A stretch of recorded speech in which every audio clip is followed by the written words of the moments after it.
What's going on? This is Triggered with Instructor Mike. I am your host, Instructor Mike.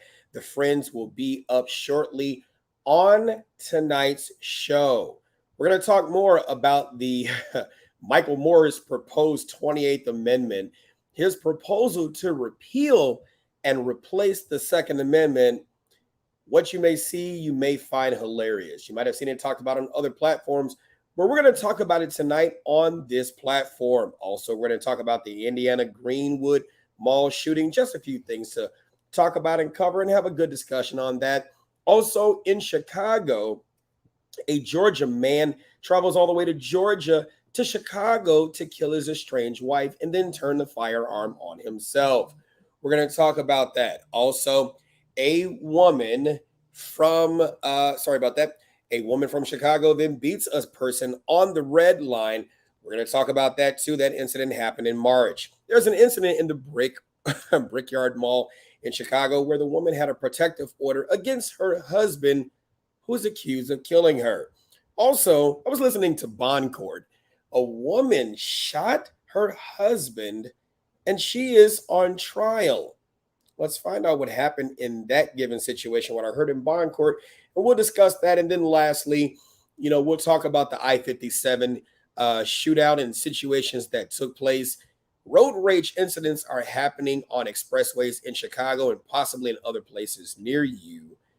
What are some best practices? What should you, as a concealed carrier, do in these given situations? If you're watching, like, comment, subscribe. Let's go on ahead and start the show. Going on there, this Chicago service about don't you do it? Don't you do it? Friends here. Y'all, because you have to understand that self-defense is a serious business. You do every forces make it different for the tactics that would increase the decrease in the French community. All right, you got to do this. Let's give them money. Johnny, so I don't know. That's what we're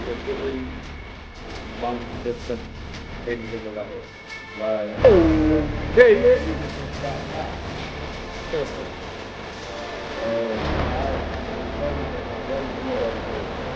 I know what this is. You already know what it is. I saw that, and I share. I'm about to put yours up here too. What is this? My comment is, I want. Hey, you'll be back. Hey. But no, so Marquise Moreno pieces. All right, what's going on? What's going on? This is Instructor Mike. All right, so hope you all are having a good night. And also, what we're gonna do is we're gonna do some question and answer sessions. So in a minute, I'll probably drop the link, and then we'll go on ahead and do some question and answer sessions. Plus, if you're listening by way of the podcast, this is another episode of On the Mic with Mike. Again, I'm your host, Instructor Mike. We're also streaming live on YouTube, on Facebook, on other platforms as well. So if you're watching on YouTube, don't forget to hit that like button, hit the subscribe button, hit the bell for notifications, all that great stuff. And again, Dirty Deeds for free. Can the 9mm blow out a lung out of the body? Asking for a friend. I think you know the answer to that. All right. Let's go on ahead and get started. Did you have a chance to see Michael Moore's 28th Amendment? I mean, it's laughable to say the least. It's laughable. I don't know if you had a chance to check that out. We're gonna go ahead and talk about that. So Michael Moore, you can see it probably on the screen right here. Michael Moore has a 28th Amendment, and it's his proposal to replace and repeal the Second Amendment. So Section 1, the inalienable right of a free people to be kept safe from gun violence and the fear thereof must not be infringed and shall be protected by the Congress and the states. This amendment thus repeals and replaces the Second Amendment. I'm going to already say there's problems with that. right away, right? One of the problems that I find with this right away is when you look at certain cases, such as Town of Castle Rock versus Gonzalez, right?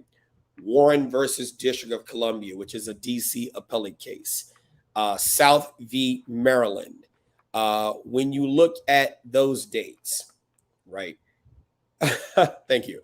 When you look at those dates, not those dates, I'm sorry, I'm looking at a comment. When you look at those cases, right, you would have to take away the public duty doctrine, especially when you make it a constitutional amendment that the inalienable right of a free people to be kept safe from gun violence. So I asked the question, how does the government meet that burden, especially when you look at situations in light of what happened in Uvalde? It's a very good question.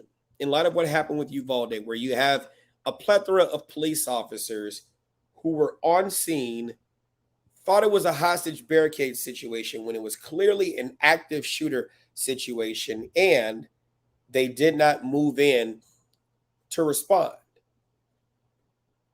How do we justify that? How do we do that? It's pretty interesting. Okay. So then here we go. Number two. Sorry, I gotta get to the page.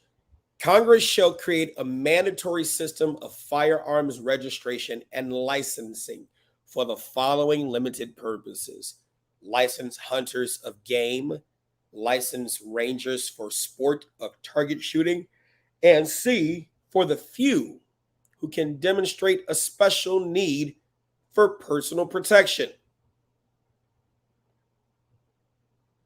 How do you demonstrate a special need for personal protection? Do we wait until people become victims of crimes? What's going on, Christy? If you're watching by way of YouTube, don't forget to like, comment, subscribe. Don't forget to like, comment, subscribe. I don't know what happened to the Facebook feed. I don't even know if it's even live, if I'm live. I don't think I am. Not on Facebook. I don't think I am. Oh, I am. Oh, okay. That helps. Here we go. Let's go. Facebook doing its normal thing, banning stuff. Probably because I have it in the title, concealed carry incident. So maybe that could be the reason right there. What's going on? Michael Monroe. I thought that said Michael Moore. What's going on? Let me see. Yeah, it didn't happen. Okay, well, whatever. Let's continue. I think it's Facebook just doing their thing. All right, cool. Here we go. Congress shall create a mandatory system. We already talked about that. All who seek to undergo, hey, James, what's going on?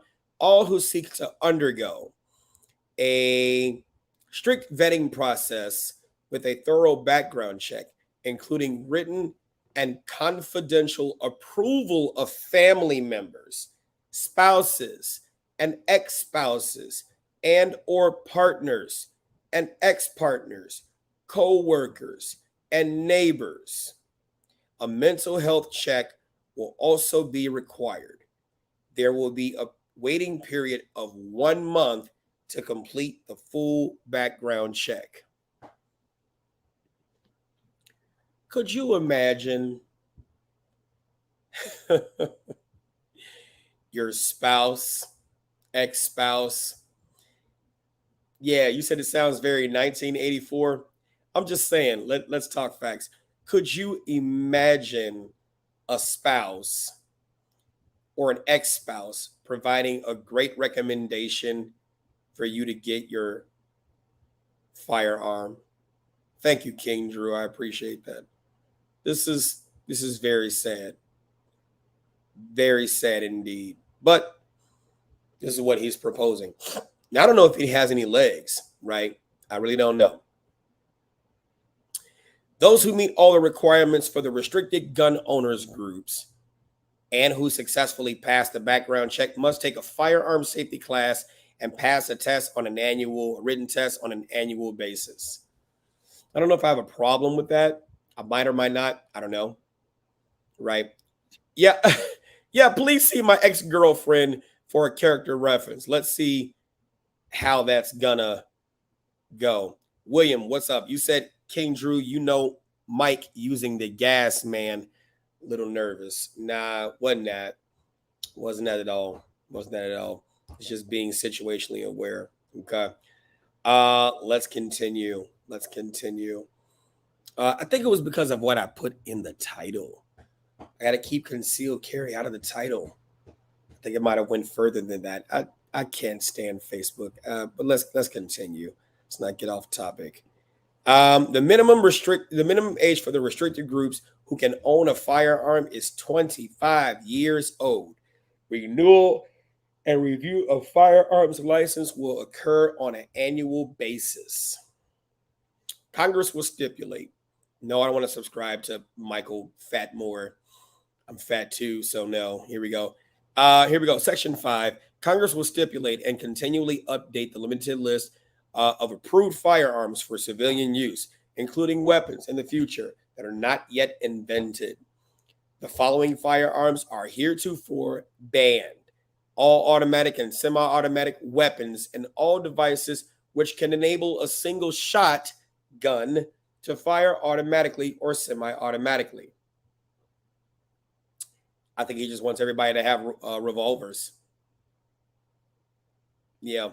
Any weapon that can hold more than 6 bullets or rounds at a time, or any magazine that holds more than 6 bullets. Like I said, revolvers, right?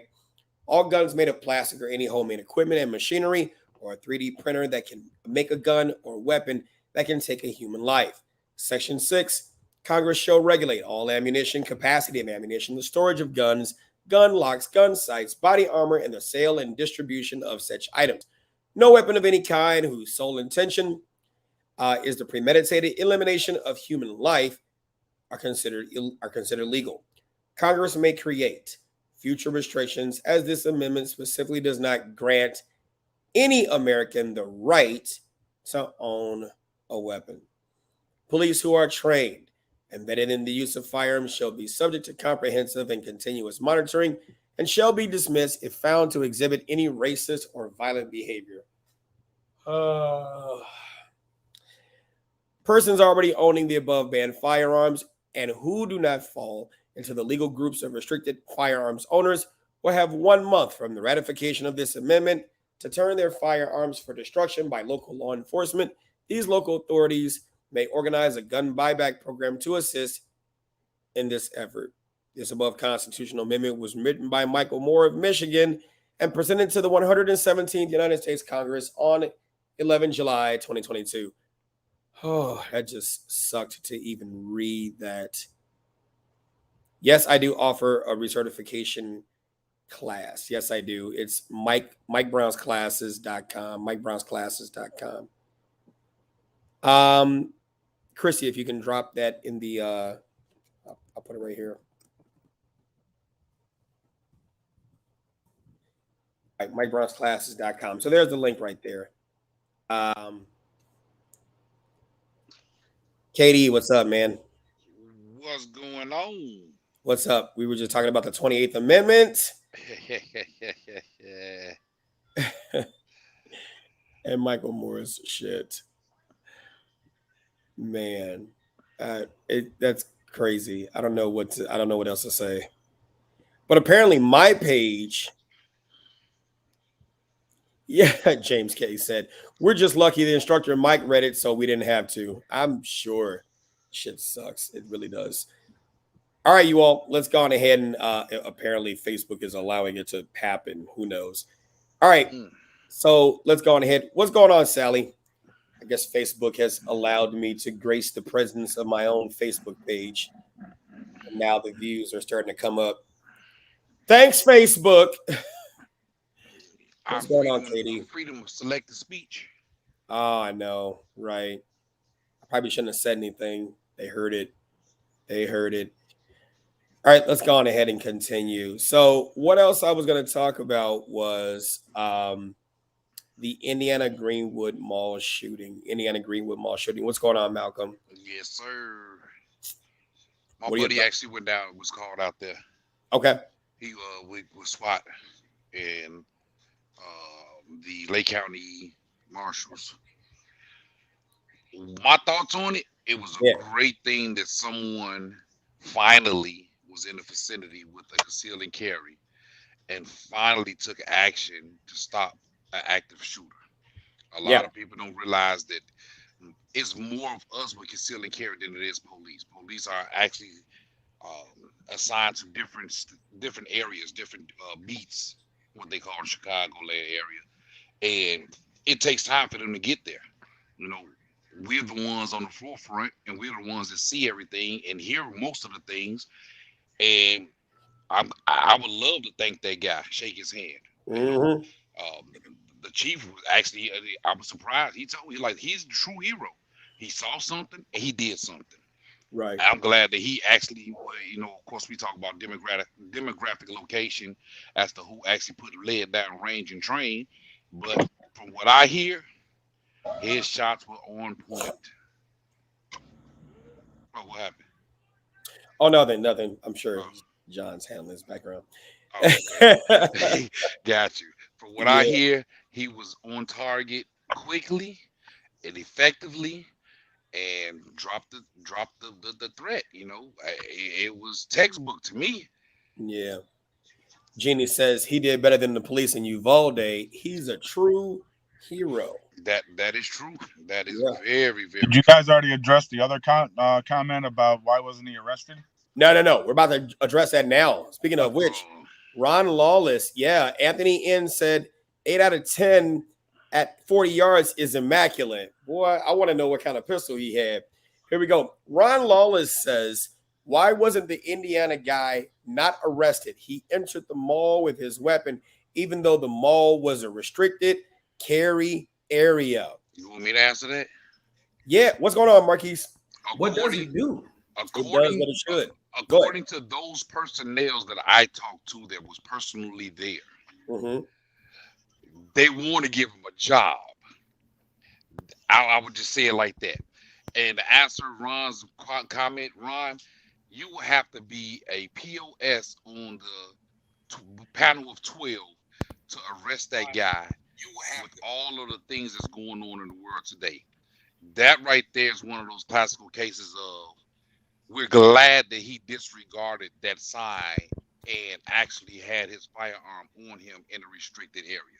I don't see any state's prosecutor. I don't see any attorney, defense attorney. I don't see anyone trying that case. Like that would be career suicide for you to go and actually try to put charges against this man that has potentially, I'm not going to say potentially, that has stopped a massive of people being killed, slaughtered, especially coming on the cape or the back of the Uvalde shooting and all the other mass shootings that we have been uh,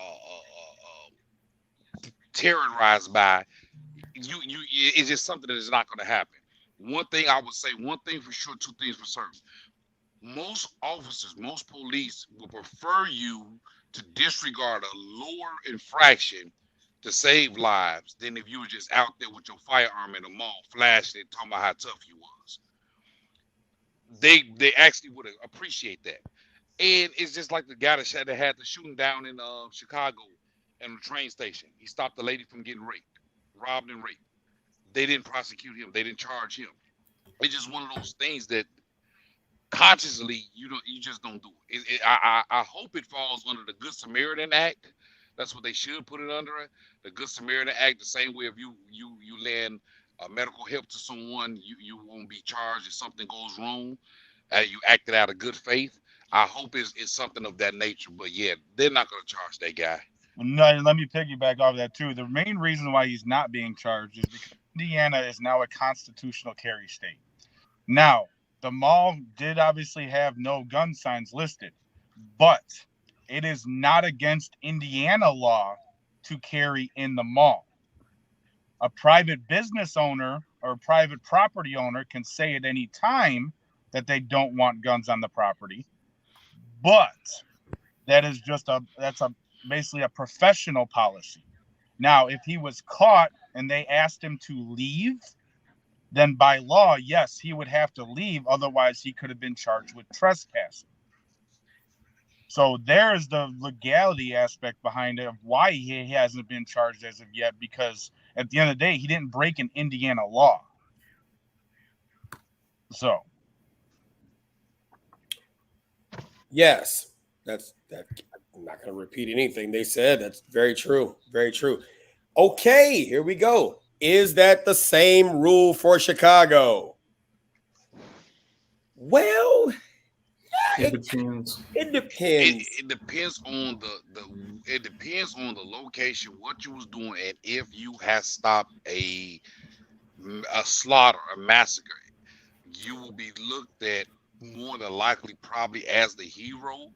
I don't see Chicago actually charging you either. Now, it's a slippery slope because Chicago being under scrutiny with the mayor and the commander in charge, commander in chief. It's a slippery slope, but I personally, huh? Commander in chief. Go ahead. Yeah, but I personally, I would actually take that charge if it calls for me and mine to be safe. You know, what I teach in class, I teach you the law, I teach you right, wrong, the rules and regulations. But again, it's your responsibility to protect you. It's no one else's responsibility to protect you. So that's one of those case by case. If when you put this firearm on, you have to be ready to deal with all of the consequences that may come about it. And if my consequence is to be charged, but I'm alive, I'll take it on the chin. Okay. It also depends too on whether or not the statutory signage is at the door. And from what I've seen, having gone in certain malls, it depends on where they put that. If you enter through like a major chain store, you might not see the sign on that store. And then as you enter into the mall through that store, you might not see the sign. It just varies. I know that last I checked, I was at Fox Valley Mall in Aurora. That sign was not on that door. I'm not going to list all the malls, but you get what I'm saying, right? Not all of them has the sign on that door. But yeah, to further answer that question, you need to take a class because there are just some things you're going to find out in class that we probably should not talk about on this platform. And we'll just leave it there because yeah, you get it. All right, you get it. You said nobody thought the bodega owner would be yeah, James. Nobody thought the Yeah, they did. Huh? Yeah, they did. I thought he would be charged. You thought he would be charged? Yep, because of the state and the area that's in. You have the same incident that happened 2 states over in Connecticut, where a young man was being jumped by 3 other people, and he stabbed somebody in the process in defense of his life, and was charged. And he got 18 months in jail because it was a self-defense matter, but for some reason, you're not allowed to defend your life in certain states. Yeah, that's very sad. So you got to remember, like a lot of people talk about the stand your ground, castle doctrine, and all this other good stuff. It all changes per state, which is actually quite amazing. Because if you look at certain states, if you can get away, you're supposed to try your best to get away 100%, even if you have the means to defend yourself. Period. So even then, that's just a good practice across the board. I mean, just because no. You should have a stand. Just because you have a stand your ground law in your state doesn't mean you go out acting like you're freaking Rambo. No. What I said was specific was period. Even if there's no means of escape, you're still not supposed to defend your life. Like in Connecticut. Well, I'm just saying the latter though. Like even again, like that, I was just piggybacking off of it, saying even if you did have a stand your ground state, it doesn't mean you sit there and escalate the situation. You know what I mean? Right. Become the aggressor. Oh, yeah. That's for the crowd. Okay. Yeah. That's for the listeners. The whole point is just if you're able to get out of a violent attack, then you get your ass out of it. Right. That was for the listeners. I was just specifically saying Connecticut, it doesn't matter. No, I wasn't contradicting you or anything. Yeah. And that's the sad part, is that a lot of states literally, it doesn't matter if you can't get away or not. They want you to use the least amount of force necessary to stop somebody. But I'm like, dude was getting jumped by 3 dudes. Mm-hmm. He pulled out a knife. That's disparity of force right there. Yeah. So it's awkward. Go ahead. Do you think it's going to be convicted? Who? The guy, the bodega owner. No. They announced it yesterday. They're not going to charge him. Yeah, they announced it because it doesn't make any sense to charge someone in self-defense. But like I said, the fact that that's a conversation is already scary. No, it ain't ridiculous. It's scary because you're telling me that if someone is harming me with the potential to cause great bodily harm or death, I'm not supposed to fight back. And if I do, I can be held accountable. Yeah. He was literally cornered. He had nowhere to go except for the way the bad guy was holding him in that bodega. And they was going to charge him for stabbing someone. Like, come on, man. That's ridiculous. Call myself. That's ridiculous because it makes no sense. It makes no sense to how we are changing as a society where we're grooming people to be victims. Yeah. Well, the laws. I made this joke the other day. Oh, I'm sorry. Go ahead, KD.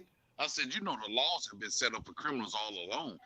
All these gun reform laws that they coming out with, everything that they coming out with, those laws are not for criminals. I've never met a criminal. I worked in the prison system for a long time. I ain't never met a criminal that followed the law. All of these gun laws are actually grooming us to become sheep and empowering and sharpening the teeth and the claws of the criminals. They're just what they are. Yeah, we're the only society that, if you really think about it, let's remove the teeth from the sheep so the wolves won't harm them. And I really want you to think about that. Yep. Let's remove the teeth from the sheep so the wolves will leave us alone. And as I said on the other day when we was on the show, 2A and 2A members or gun owners are the only people that are guilty until proven innocent based on the actions of others. Mm-hmm. We're the only ones.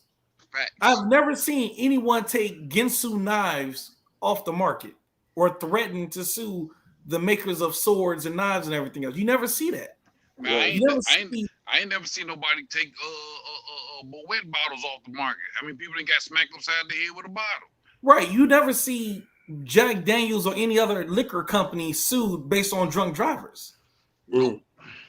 You don't see car companies sued based on the fact that your car was so damn good, it can hit a person and the person inside can still be alive.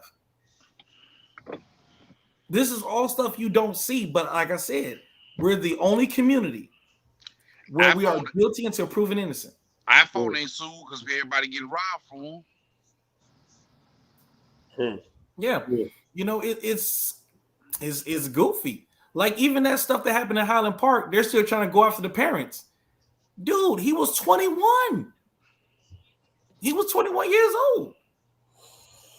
So, yeah. No. Don't get me wrong. The parents did an effed up job coddling that boy. Yeah. But you can't sue parents for coddling. Now, if you empowered him, bought him the gun, and did all other good stuff, hell yeah, get his ass. But come on now. He was 21 at the time. And his father and mother, they coddled him. Mm-hmm. You was crazy. Literally, you was crazy in April 2019. You was crazy in September 2019. But guess what? One department is pointing to the other department saying it's your fault. That department saying it's your fault. It's everybody's fault except for who the hell knows what the hell happened. True. Hey, let's talk about that, Mark. Let's not. I'm tired of that one. Okay. Which one are we talking about? I was going to talk about the fact about the state police, how they're trying to implement now that they have the right to hold the application for longer based on Oh, the that. That's worth yeah. talking about. Yeah. Oh, Yeah. that. I thought you saw about the Highland Park No, incident. no, Okay, no, no, yeah, we no, can no. talk Well, about that. it's still Highland Park, but it's more so of a spinoff of it. It's the reaction Mm-hmm. instead of proaction of Mm-hmm. these departments now. That it's something that should have been done because I just taught a class this Saturday and I actually pulled up on Illinois State Police website and I showed my class how many months and years I received a letter from them stating that my application was still under review. They needed 30 more days, 30 more days, 30 more days, 60 more days. You a damn And criminal, so. You I have been was a killer. No, listen, I'm saying. I was a criminal, but I was going to work for the state, and it was giving me firearms to carry, shotguns, rifles, pistols. You know what I'm saying? So it's one of those things that I thought it should have been implemented in the first place. What I really want to know, what are they looking for? What were they looking for when they do background checks of these applications?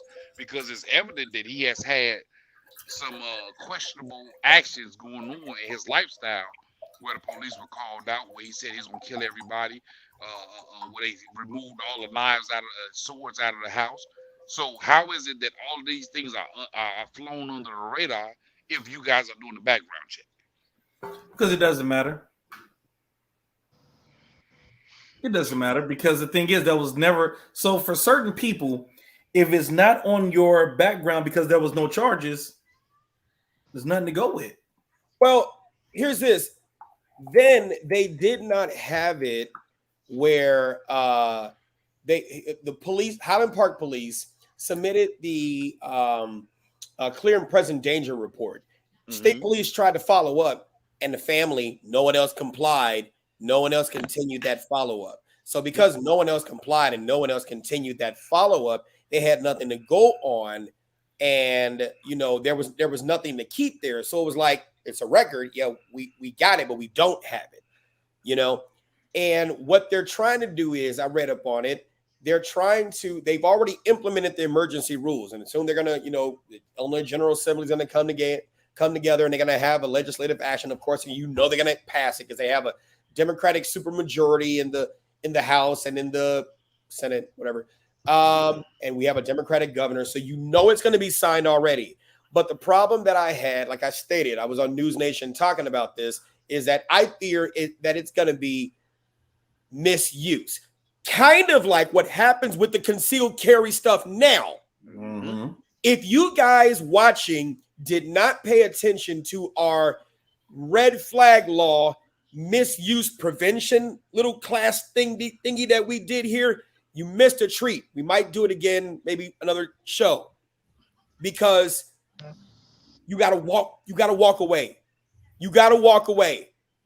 Here we go. Men, let's start pissing off the ladies by just walking away. Walk away. You don't have to get into that argument, because I'm telling you right now, if you live in Illinois, you don't have the political capital, and the police and the politicians can't afford to not believe them, because if something goes wrong, they lose their job. They lose other stuff. You can't afford, you got to walk away, because there have been plenty of people who apply for concealed carry licenses and they get put under board review. The reason they get put under board review is, among the other reasons, within context of this, what we're talking about is, oh shit, she filed a police report on me. Such and such filed a police report on me. And they're using the police reports. Mm-hmm. They're using the police reports. Do you know it's really nothing to get a police report on someone, right? Because all the cop's going to do is, like, if anything, the police report is, this person said something, I gave them a report, I did my job. That's it. And then they can take that police report and go get a clear and present danger. Take that police report and go get a firearm restraining order. Look, he's got 15 police reports that I've got against him or her, but most likely him, for doing something, and we got to take those firearms away. And do you know what they would do? They will use those police reports, and you will get a firearm restraining order. You probably would get a clear and present danger. It's horrible. It's horrible. Well, Kelly Fox showed us that we ain't got no winners. Boy, thank you for mentioning that. I Y'all had do a conversation about that. I was talking to a deputy chief of a certain station, and I asked him. I said, "So if I was that officer and I locked up, what would you did?" He said, "I would have shook your hand." So he said we probably would have got some backlash on the back of it, but he said I would have shook your hand. It's just one of those things. Like everybody under that Democratic umbrella have been brainwashed to just sweep things under the rug. The rug is full. Yeah, and for those of you all who don't know what he's referring to, Cook County State's Attorney Kimberly Fox and her husband Kelly Fox got into a domestic altercation where pretty much Kim admitted to putting her hands on him. You know, gave some BS descriptive that we wouldn't be able to use if we were a man. And Kelly Fox's word wasn't believed. The police didn't believe it.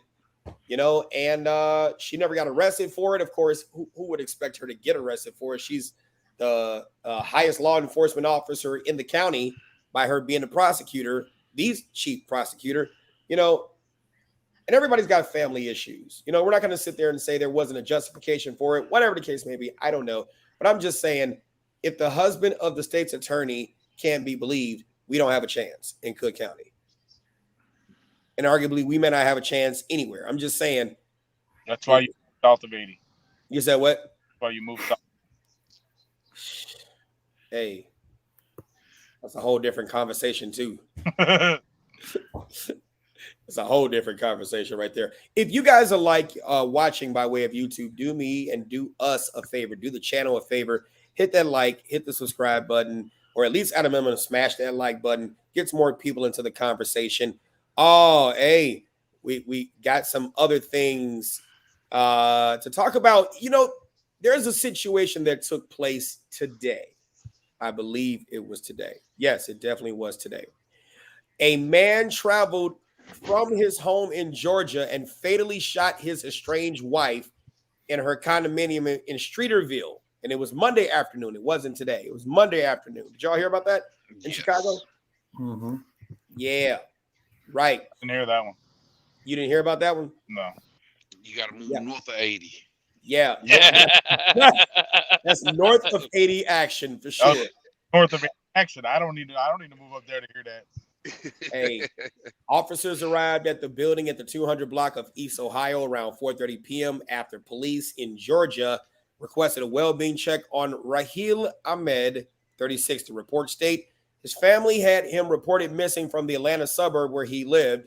An officer told Chicago police that his wife, Sanaya Khan, were going through a divorce. According to the reports, he was depressed and traveled here to salvage the marriage. As officers knocked on the door, they heard a single gunshot and a verbal groan. The reports state when they entered, officer found Khan unresponsive near the door with a gunshot wound to the back of the head and blood on her face that had already dried. Yeah, I mean, she'd been there for a minute. Ahmad was found in the bedroom, also shot in the head. He was holding a 9mm Glock, and a suicide note was found nearby. Yeah, so could she have been alive if she had some sort of firearm to protect herself? Yes, sir. Possibly. I feel a firearm and was trained.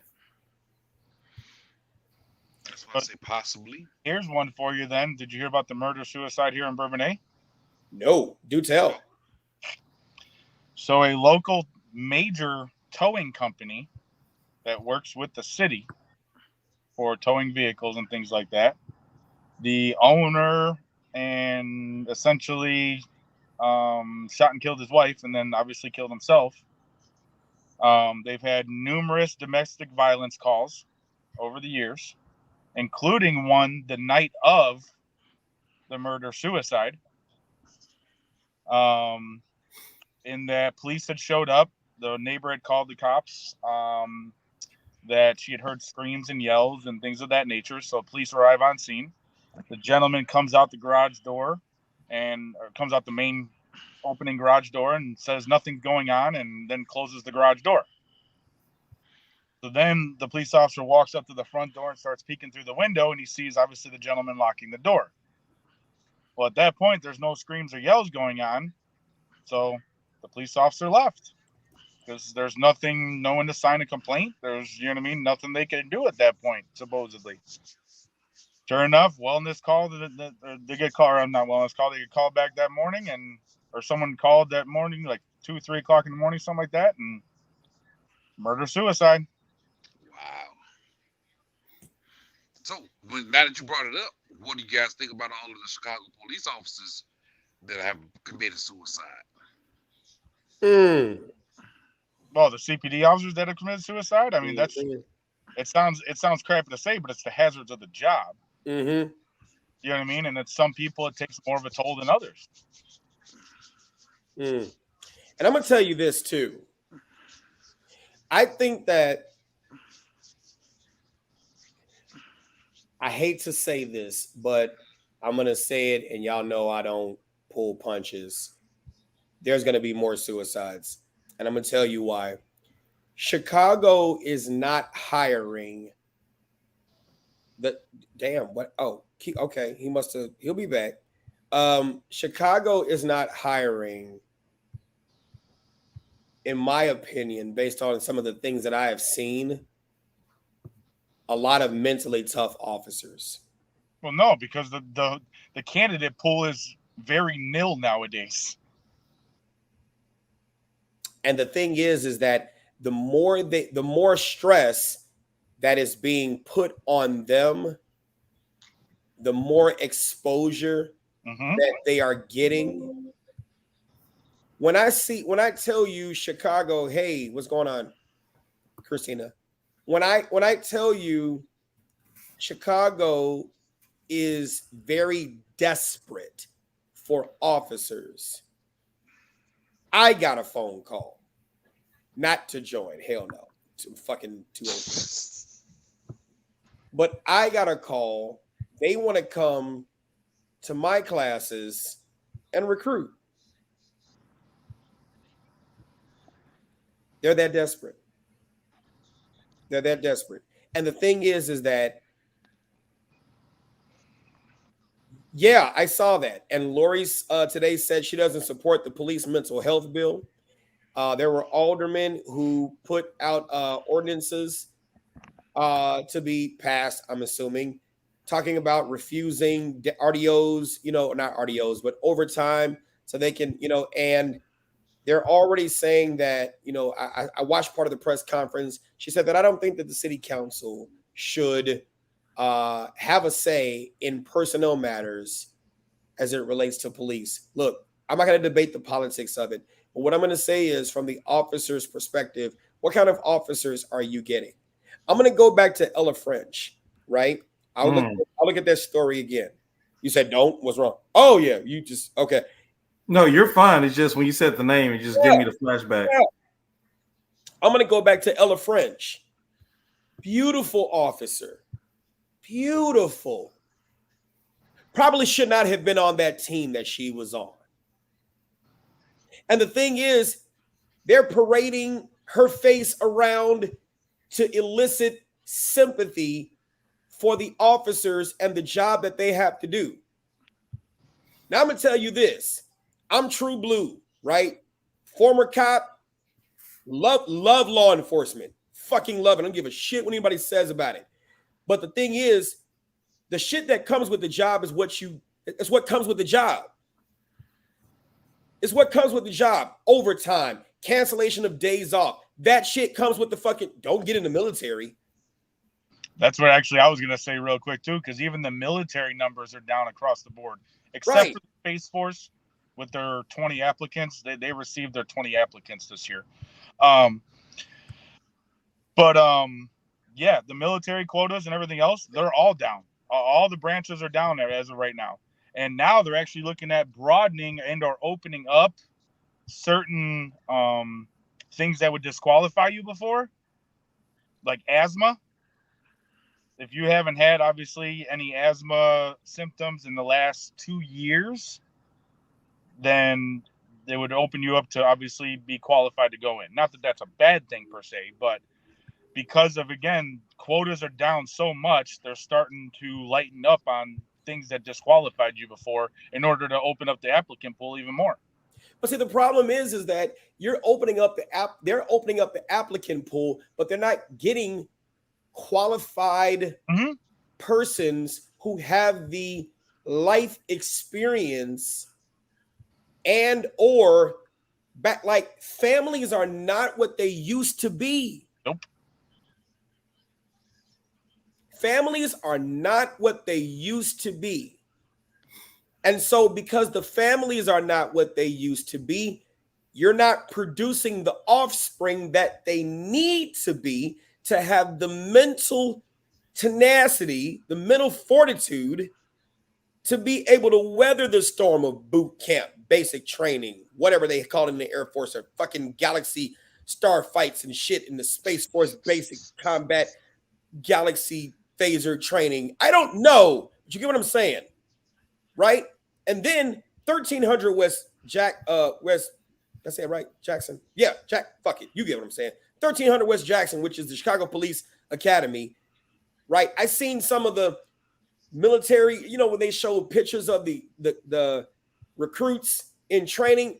I'm like, what is this fucking JROTC probably has a better program than what I'm seeing going on right now. And it's like the training is getting, but the streets are getting. Well, yeah, because we have to be kinder and gentler. And it's like, you can't be, people who never been in law enforcement and have never been in the military don't understand or can't even potentially fathom what it's like to do the job. Now, granted, I am on the other side of, there were certain things that were in need of reform. So I am not blind to that. But when it comes down to actually effectively carrying out the job, you have weakened the police ability to be able to do the job, all in the name of social justice, without understanding what it is that they do, why it is they do the way they do things. And then you wonder why Uvalde turns out the way it does. Absolutely. And that's where we've obviously talked about in the past. Look at the young generation we have right now that's obviously becoming adults and are turning 21. Does anyone get in their ass? The second you get in their ass, they're running away. They're done. They're walking out. Matt, hearts and minds, guys. Hearts and minds. Well, yeah. I mean, weak hearts, weak minds. You know what I mean? They can't handle someone getting in their ass, giving them constructive criticism. Because at the end of the day, being a police officer, you're going to have people screaming in your face. You still have to compose yourself. And then here's this. I still want to see the body cam from Ella French. You never see. Yeah, I want to see the body cam from Yanez. You'll never see it because it leads to a lawsuit. I know, but I'm just saying. They're gonna keep that under wrap and key, because somebody that sat behind a big desk with a bunch of jewelry on their shirt realized they fucked up. Yeah. And it's like, when I seen, and this isn't, two things can be mutually exclusive. In fact, more than two things. We can say, rest in peace, that she deserves to still be here. And Katie, this goes back to a conversation that you and I had, and I'm going to say what I'm saying, and I'm going to beeline to that conversation, and you'll remember it. Okay. We can say that Ella French deserves to still be here, that her life had value, and that 3, she probably should have been in SDS. She should have been in caps. She should have been a regular blue and white. She should have probably not been on that doggone team. Those things can be all mutually exclusive. We could sit here and say officers don't deserve to go through some of the stuff that they go through on the streets. But we can also sit here and say, when I looked at her photos from Cook County Sheriff's, when she was a correctional officer on X-Ops, wasn't on the tier, or probably had even been in a fight in the doggone county. Like, in order to be on certain teams, I know they changed the name from tactical units to community, whatever the fuck they called it. Look, in order to be on that team, you got to have a certain mindset. You got to have a certain resume. You got to have a certain certain mindset, certain shit that's got to come, and some things I just can't say, but you got to have a certain, y'all know what I'm talking about, A just to certain be out demeanor. there, man. It's and it's ugly. It's really, really ugly. Katie, what I was talking about was, remember the interrogation of Markeith Lloyd. Yes. Whew. Remember that Yes. interrogation where he said, granted, he did come in there with a well whooped ass. Yes, he did. But remember when you said je ne sais quoi, Nate from Brooklyn. Thank you. You're right. Remember when Markeith Lloyd said that lieutenant probably should have waited for backup first. Yep.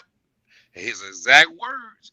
She should have waited for backup. She knew better not to try to stop me by herself. And she would have been alive. And she would have been alive. People gave Dust, Detroit Urban Survival Training, a lot of flack for what he said on Colion Noir. But he was not lying when he said words to the effect of, if Chris Kyle would have been better prepared for his trainee to, in essence, kill him, Chris Kyle would have been alive today. That's not what he said. Let's go find it. I'm going to go find it. Because I believe he was talking about things relative to positive, neutral, negative perception. Yeah, if I'm not mistaken, I thought he said if he trained Chris Kyle, if Chris Kyle would have came to his training or some shit like that, that he said he would have been alive today. But who are we to say that he was wrong, especially when he was right about that positive, neutral, negative perception? What I'm saying is this. Real firearms instructors, all of us here and others like or better than us, plan for your students to kill you. You can't put too much trust in that because you're dealing with a gun. Same thing with that Tombstone Courage, right? If she would have waited for backup, because the story has it where Markeith was in Walmart. The lieutenant was in Walmart. She wasn't a lieutenant at the time. She was a sergeant, black sergeant, was in full uniform. And Markeith's ex's cousin recognized Markeith. And Markeith was in there shopping. And she knew Markeith was wanted in connection with what had just taken place. She sat there and talked to the sergeant, and the sergeant was trying to, do that shit that cops do. Get down to the ground with her one gun. First, she tried to hurry up and get her shit outside into her To her car. car. She tried to take her groceries and shit out to her car. And as he exited the building, she drew her service pistol and she tried to tell him, hey, let me see your hands, get on the ground, all that basic training academy bullshit that they teach you, but they don't teach you the next step when they don't do it. And he told her if she would have waited for backup, it would have been a different story. Like, let's just be real. In hindsight, we're all smarter than Einstein. So I'm not going to say what she did was right or wrong or indifferent. But if you follow the proper protocol of calling backup, if she positioned herself and took cover and observed the situation, if she got inside of her car and observed the situation, followed him or whatever, she would still be alive today. Here it is. This is someone. It's not like we're talking about somebody that got tickets for jaywalking or back child support. He was wanted for the murder of his girlfriend and attempted murder of her brother, and he was on the run. So it's just one of those things. When all of those factors into play, you're not dealing with someone that really cares about life. Why would you interject your life in front of that person to try to stop them from doing what he wanted to do, which was shop, get him some food so he go hide out again. That's it. You got a lot of people that try to jump in the way of a moving car and say halt, not realizing that car ain't got no brakes no way. And that's what she ended up doing. And it cost her life. The same thing that happens with a lot of these concealed carry people, personnel. They jump in areas that they should be in because they didn't do no training. They didn't go and take. They took. I got 16 hours. I got my glat. I got my gap. I got that pole. 16 hours, and you go out there and you find yourself in the same situation, whereas you don't know. I'm not talking about nobody. I'm sorry. I digress. Now you good because I was standing in line by the nail shop, right? Getting ready to get the Mexican corn. Hey, Elote, bro. Elote. Yeah, right? elote. I'm just saying. And this lady read my shirt because that's why I wear my shirts. It's a conversation starter. It's whatever, you know. She read my shirt and she was like, "Hey, I got a question for you. I got denied my concealed carry. Blah blah blah blah blah. Who should I call? What happened?" So I gave it a state number, and then she was like, "Yeah, cause I just went on ahead and just applied and just put some numbers in." I'm like, "You didn't upload a certificate?" She's like, "What certificate?" Wow. You didn't get any training? You didn't go to the range? No, I didn't go to the range. I said, "You a security officer?" No, I'm not a security officer. I said, "You former police?" No. You current police? No. So you ain't take no training? No. So how you applying for your concealed carry? Online. What? Yeah. Oh, buddy, that online training. Yeah. Somebody signed off on it. No, somebody signed on her certificate. Yep. No, you said how is she applying? She applies online. Same thing I talked about fucking the other day where I had a guy come through advanced class. Never even been through 16 hours of training. Someone just signed off on the certificate because he knew the guy. Yep. I told a girl like that. She told me she didn't know that she had to rack the slide in order to chamber around. All right, Derek, I'm gonna leave it alone. Hey, like, so the bullet don't magically go into the chamber? Man, listen here. She had been carrying a firearm for 2 years. Somebody signed off on her certificate. She got into some trouble and they revoked her certificate. So then she ended up having to take the class over or whatever. Because I told her I'm not honoring that certificate. And she didn't realize that she had to rack the slide. She said, "I've been carrying it like this all the time." I told her, that don't make no fucking sense. I said, whoever gave sign off your certificate, you ought to go slap yourself and slap them at the same time. But see, a lot of people, they not. I ain't gonna say a lot. I think I don't know if that's fair or unfair, but that may be inaccurate. But there are a percentage of Illinois residents who have never taken a course, who have paid somebody to get a certificate, and I hate to say it, I'm not gonna say Marquise on. I'm sorry, brother. Go for it. No, I'm not going to. No. You know, now it all depends because you know how we roll. I do know how we roll.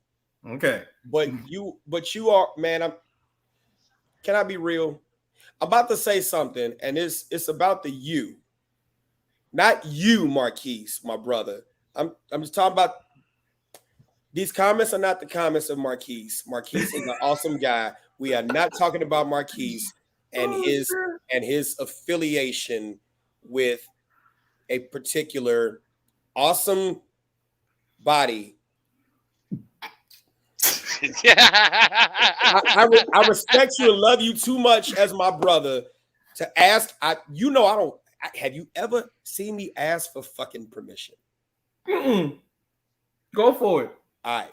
Because just remember this: a lot of us just get certifications for other reasons, and we're gonna keep it moving. Facts. I gotta be honest. Let's go there. There is a difference between NRA and USCCA. Facts. I'm a go. Shoot that shot. I remember when trying to get an NRA basic pistol instructor course was few and far between, and the NRA, I almost call them career counselors, but that's not what they're called. No, training counselors. Training counselors, that's what I meant. The NRA training counselors, they were very conservative about when and where they had their classes and when they were going to host them, so as to kind of filter. Yes. filter who becomes an instructor, and you had to drive to get your shit. Like, Man, you really had to. way out. You had to fucking. You had to find them, and if you wanted it, you valued it, even though the NRA course by itself is still just enough to get you killed. Yeah. But see, but it's just enough to get you killed, but yet it gives you enough resilience for the weak at heart and the faint of mind to say, you know what, fuck it, I don't want to do it. Yes. Well, not really. Well, Not really. Marquis, listen. Right now, I can throw a penny and get into that course that we're talking about with you on your side. Back then, when I'm on both sides though, so let's not forget that. Don't say his side, because I'm on multiple sides. I say on that side. How about particularly using the names of the yes. Okay, all right. on that side, I could throw a penny and find somebody giving that course. Okay, when I went for my course on the 3-letter side, I had to go way out. Like we Masons now. Like a 2-hour ride. And not only did I have to do the basic pistol, I was forced to do basic pistol and something. And Mike and I talked about this the other day. I did basic pistol and I did RSO. My concept, my thought about this is, yes, you do need to have an RSO course, because you are the RSO when you take a class out there as an instructor. Most places that you go to may have an RSO, but let's just be honest with you. Most of them looking at how thick the chick is with the little spandex on and her tits hanging out. I'm not talking about no specific group of people, but I'm just talking about what I'm talking about. Most of them are only there to collect a paycheck. It's a lot of dumb shit that goes on in there that RSOs should be addressed and taken care of. So I was thankful that I was forced to, well, I wouldn't say forced, but forced to take an RSO class. That right there. So it's one of those things that if you really wanted to get that certificate as a training, as a conceal and carry instructor, you had to put some work in and some skin in the game in order to get it. Okay. I'm going to decline that statement because I'm going to say no, because y'all didn't look in the right place.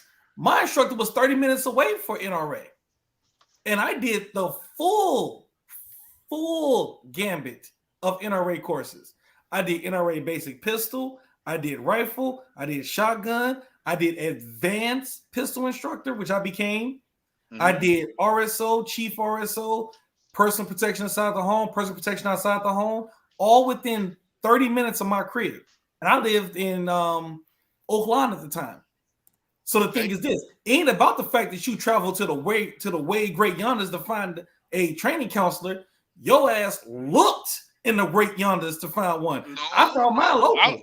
I looked around my area, and at that time, no one in my area was giving that class at that specific time. Bro, I contacted my dude directly, and he was in Des Plaines, and he said, "Are you really interested? Come on out." Hold on. Say that part again. What? Are you really interested? Come on out. And did he ask you questions about your background? No. Oh, see, he just trained you. He just trained me. We conversed when I was there. But you said that's what? Des Plaines. Okay, I live 1 block from the Indiana border. Just to let you know. Okay, how far is Des Plaines from you? Maybe 45 minutes?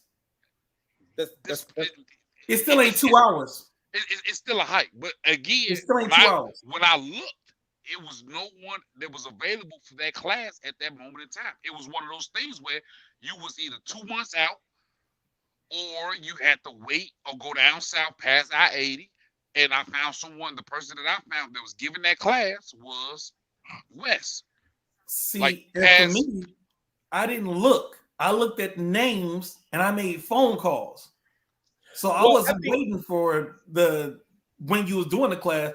I called this dude directly and even took a mentorship under him when I became an instructor. Okay, Marquise. That's why I said we can't talk you, because you are different. Yes. Okay. What I'm saying is you took a mentorship. You see what I'm saying? Yeah. You took a mentorship. What I'm saying is this. When concealed carry first came out, USCCA was not yet a thing like it is now. Mm-hmm. And I've got to say this. USCCA has some great things about it. But USCCA, I am going to say this. I don't give a fuck if it gets back. They are responsible for why Tanisha and them, motherfucking Quantravius and them, is out here just giving motherfucking certificates away. I'm calling the spade a mother spade. Well, pause. And I understand that, but let's take a pause though. Go ahead. Before the USCCA was a thing, motherfuckers was passing out certificates too. Remember, to be an Illinois concealed carry instructor, what was the one requirement? Oh, what? You didn't have to have a license then. You didn't have to have a license, but what was the one requirement to be an instructor? You had to be an NRA instructor. So it didn't matter what you was an NRA instructor in, you had to be an NRA instructor. Mm-hmm. So that's why if you look at Illinois between 2013, because 2014 when it was official. So 2014 to 2019, we had well over 3,000 instructors all over America that taught Illinois concealed carry. Yeah. Now, with that being said, you had a person who didn't know shit. Yeah. Because guess what? Basic pistol only covered cleaning, unloading, loading, and firing of a firearm. None of that shit screams concealment. None of that shit screams what to do after calling the cops. None of that shit screams how to draw from a holster. None of that shit screams about mindset. None of that shit screams about any of the things that are necessary to be a concealed carrier. I agree. So you had over 3,000. But let's be honest, 16 hours ain't enough. Well, hold on. No. We ain't talking to 16 hours. Because guess what? 16 hours ain't enough, but everybody's 16 hours ain't the same. At all. True. So let's make sure we understand this concept. We always say 16 hours ain't enough. It's enough to get you killed. But I will say this. Depending on the 16 hours you receive and the student receiving it, that's the person that's going to make sure that they understood that our class was a scaffold in the building of that person becoming a better shooter, becoming a better responsible owner of a firearm. We're just scaffold. We're the beginning. You still have to go do more to build up that foundation and build up that house. We were just a scaffold. My problem is that it don't matter who you got your certification through to become an instructor. Hold on. Let me take a pause. Star Cloud hidden. Look at the bottom right here. You're going to see Jacob Null, Viper Defense. I think he is more closer to Springfield, if not John. It's going to either be John or Jacob. One of those. Closer. Jacob may be closer. His name, there it is. Jacob Null right there. Viper Defense 618-521-0894. He might come in on the chat, Star Cloud hidden. So, okay, if he comes on the chat, cool. But get that number. Call, tell him the guys sent you, okay? He already knows. Right. All right, go ahead, guys. But the thing is this. Let's not get stuck on who you got your certification through to become an instructor. Be stuck on the person. Be stuck on the person after they got that instructorship. But see, that's the thing. Guess what? You had some crooked people in NRA too, bro. You are correct. But they were crooked before concealed carry became a thing in Illinois. That's I'm talking about whomever is the people that we could be referring to, right? Who was responsible for, and they saw this as a money thing before USCCA became a thing. So in fairness, that is a fair point. And I want to thank the Illinois State Police in doing their due diligence during that period, because if you go look at the list of revoked instructors, you will find a plethora of them that were revoked during that time. If they were caught. Yeah. But now because there was 9 figures made in that first 2 years. Well, of course. Bruh. Motherfuckers charging Nine $450 for a figures. 16-hour class. Hell yeah. $300-$400 a class. Yes. Sitting there up at freaking Cabela's in Indiana, you know what I mean? $450 a class. Yes. Yeah. Lined Yes. up. People were lined up. Yes. Down the stairs, out the escalator. Yes, it was. Yep. Yeah. $450 a class. I met a young lady on day before yesterday. And she was telling me about someone with the 5-letter group that actually did her class, and she said it was $75. And she's like, "Well, let me ask you a question, because I think she got me. I think we got." I said, "Well, how you get got?" She said, "Well, she gave us the class for $75, but she told us right before we got on the range that if we don't pay an extra $75, if we fail or we miss more than 70%, then we got to take the class all over. But if we pay $75, then we have another chance of taking it." I said, "Oh, okay." She said, then she told us that we had to pay for this. Then she told us she had to pay for that. I said, "Listen, I don't know what all you talking about. I know what I teach in my class. I cannot explain nobody else's class." I said, "But at the end of the day, did you learn anything?" Like, "I don't remember half that shit that we took." I said, "Okay, so that means to me that you didn't learn shit. So that means that you need to go get in another class where you're gonna learn something in order to move forward." But see, But the I'm thing on. is, we assume that everybody's value system as it relates to education is the same. There are some people where they were only made to take the class because the state has that as a requirement. Mm-hmm. Because if the state didn't have it as a requirement, They wouldn't take it. we probably have a quarter of the students that we have. And I hate to say it, I say half. shit, a quarter, half, No. some would have none. I say maybe even a third. Yeah, and the thing is that I hate to say it, but John, you may have clients right south of I-80. I don't know. I honestly don't know, because again, I asked that question at the beginning of every single one of my classes. If the state didn't require you to take this class in order to get your concealed carry, would you be here? No. At least half the class, and I tell them, if you would not be here, raise your hand. At least half the class raises their hand. Yep. And then I flat out tell them, statistically speaking, if you ever have to use your firearm, you are more likely to end up in a pine box. That's true. Yep. That's true. And then they get looked at me and they're all bright-eyed and bushy-tailed at that point. And I'm like, it's the truth, because you think that you're ready. Ooh. You think that you're ready. You see what Jeremy said? When I went to class, we had people sleeping in concealed carry weapons class, and she still gave them their CCW. Let me tell you something. I kicked 4 people out of my class this past weekend. 2 of them were sleeping. I said, say less. I put them on. I got to the end of what I was teaching. I put them on break. Come with me real quick, please. And that was the last they saw.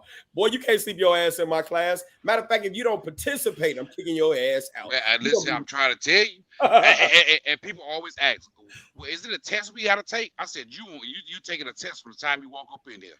Right. You taking a test, because it's all up to my discretion. And just because they say that I have to teach you this class, they don't have a fine line syllabus as to if you pass or fail or taking a test like the SAT. No, you taking a test the moment you walk in. That's when I start taking your test. You're going to participate.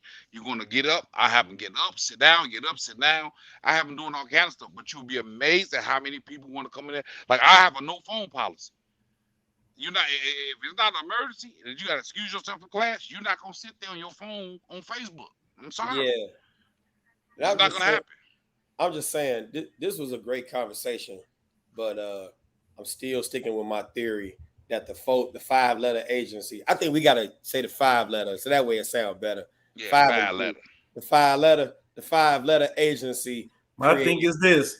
I would say go look at if they show dates of when those instructors got caught up. Let's have a conversation. We ain't talking about caught up. I'm talking about what I see with my eyes when I go to the range, because I'm at the range. You at that one range? Huh?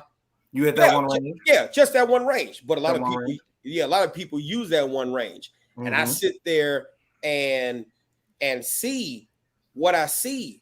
And then the thing is, here's what some people don't understand.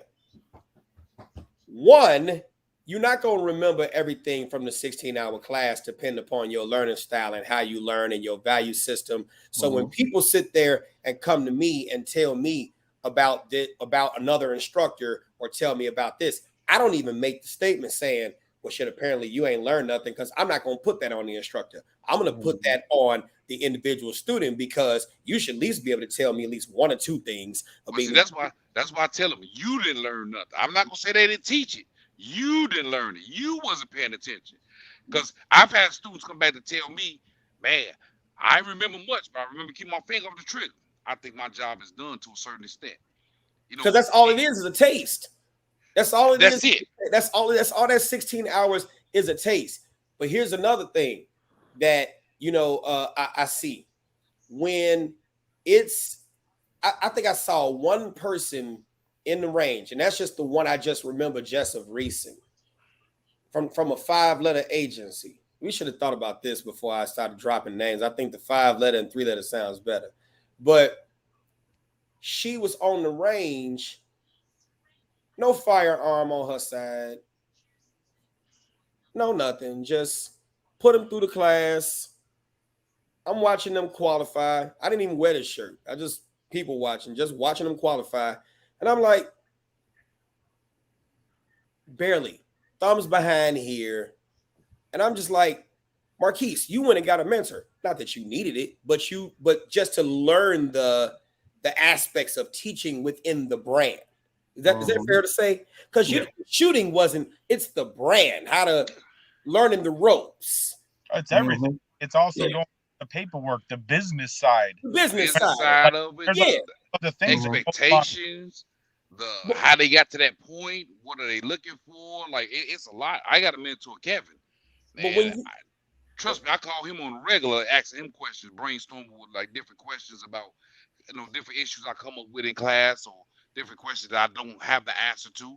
It's a good thing to have a mentor. I'm not saying that you need one, but it's a good thing to have one, especially if I can't get in touch with Mike, Marquis, or John. So it's like one of them phone a friend type deals. So it's a great thing. But when you do taxes, asses, lashes, waxes, and now you get to add classes, and then people y'all know I'm not lying. But again, when you remember an instructor, but you don't carry. That's what you're talking about. Yeah, but that's why would that be a no-go? Why would it be a no-go to be an instructor and not carry? All right, so let me ask you this, Marquise. And we ain't talking about you. That's why I said we ain't talking about you. But what happens if your student attempts to turn that gun on you? Technically, you supposed to be right next to him. Shit. But how many CCL instructors are training combatives? Marquis. I mean, you just right next to him. I'm talking about you, Marquise. But you are a unicorn, Marquis. Hold on, we can piggyback off of this, because there's been said companies that have made a whole bunch of instructors knowing damn well they're not committed to the cause. Thank you. Oh, pause. But let's look at this too then. Before the 5-letter agency, there were 3,000+ instructors who should not have been teaching concealed carry. Yes. Did you notice though? I did not call out either company what I just said. Why? I did not call out either company. I didn't call out the 5-letter or the 3-letter. I said there's a lot of people that have been trained as instructors that don't believe in the cause, and i.e. don't train like they should. They're training for the dollar. They're training for the dollar. So for them to be standing right next to that person is damn near irrelevant, because if the person pulls a gun on them, what the fuck they gonna do? Pray. And the thing is, but I'm just, and like I said, the thing is, here's this. I got to interject, because the 5-letter company, when you get your shit right and you get certified before you get approved by Illinois, you on the 5-letter company website. So it's not hard to see if I'm talking about it, I'm not. That's the one thing I will not do is drop names outside of the company and the 5 and 3 letter. Not dropping names. But when I know who this person is, and I do the back channel research, and then I'm like, I'm not just saying the shit just to say it. But here's the thing, though. And we're not talking about you. Are they on the website? I know you're talking about me. Shit. Right. Dude, I was day one with concealed carry. 2013. Shit. We ain't worried about me. Yeah. I'm fucking amazing. You are fucking amazing. Shit. But here's the other thing, too. I'm mediocre. Are they on the are they on the 5-letter website as a Illinois instructor or as an instructor? Yes. Now, here's my thing, and I want to look at that because I'm going to say this. They have it up there as a concealed carry instructor, but not for a specific state, is when they put the instructors up there. I'm going to tell you this. So unless that person went on that website, I do have moves. You're right. And changed their name and said that they are a blank state. They have a blank state concealed carry instructor. That's a whole different story. But other than that, that specific agency does not put up this person is a state concealed carrier. They are a concealed carry instructor. And I've seen that. They do put it by state, though. They put that you are an instructor by state, the state you are located. It does not say that you are a Wisconsin concealed carry instructor. You are a concealed carry instructor in this state. But then when you look at that website and then another website, I ain't trying to, you get what I'm saying? Right. There's ways you could connect this and this. And there's one particular guy, I'm not going to say his name, but there's one particular guy, I'm like, bro, you barely passed my class. Man. Right. But let's look at another aspect. Do we all agree that because you have done something doesn't mean you should teach it? That's yes. Oh, yeah. Yes. So just like John said, can we blame some of the other 3-letter agencies like CPD who have created instructors for concealed carry who know damn well they shouldn't be doing it? Because I've had 3-letter agency people contact me to train their loved ones in concealed carry, but wanted me to see if I can do it in one day versus the whole 16 hours. Wow. And then what happened was said person became an instructor himself. So now I have to look at this aspect. If you had the balls to ask me to shorten my class for your people, then you become an instructor. What am I going to think of you? Facts. Anybody else? JG said something here, which I think all of us can comment on. My fear is getting an instructor who just wants the money. I want to be able to retain everything. I want to be sure that I'm doing everything safely and correctly according to the law.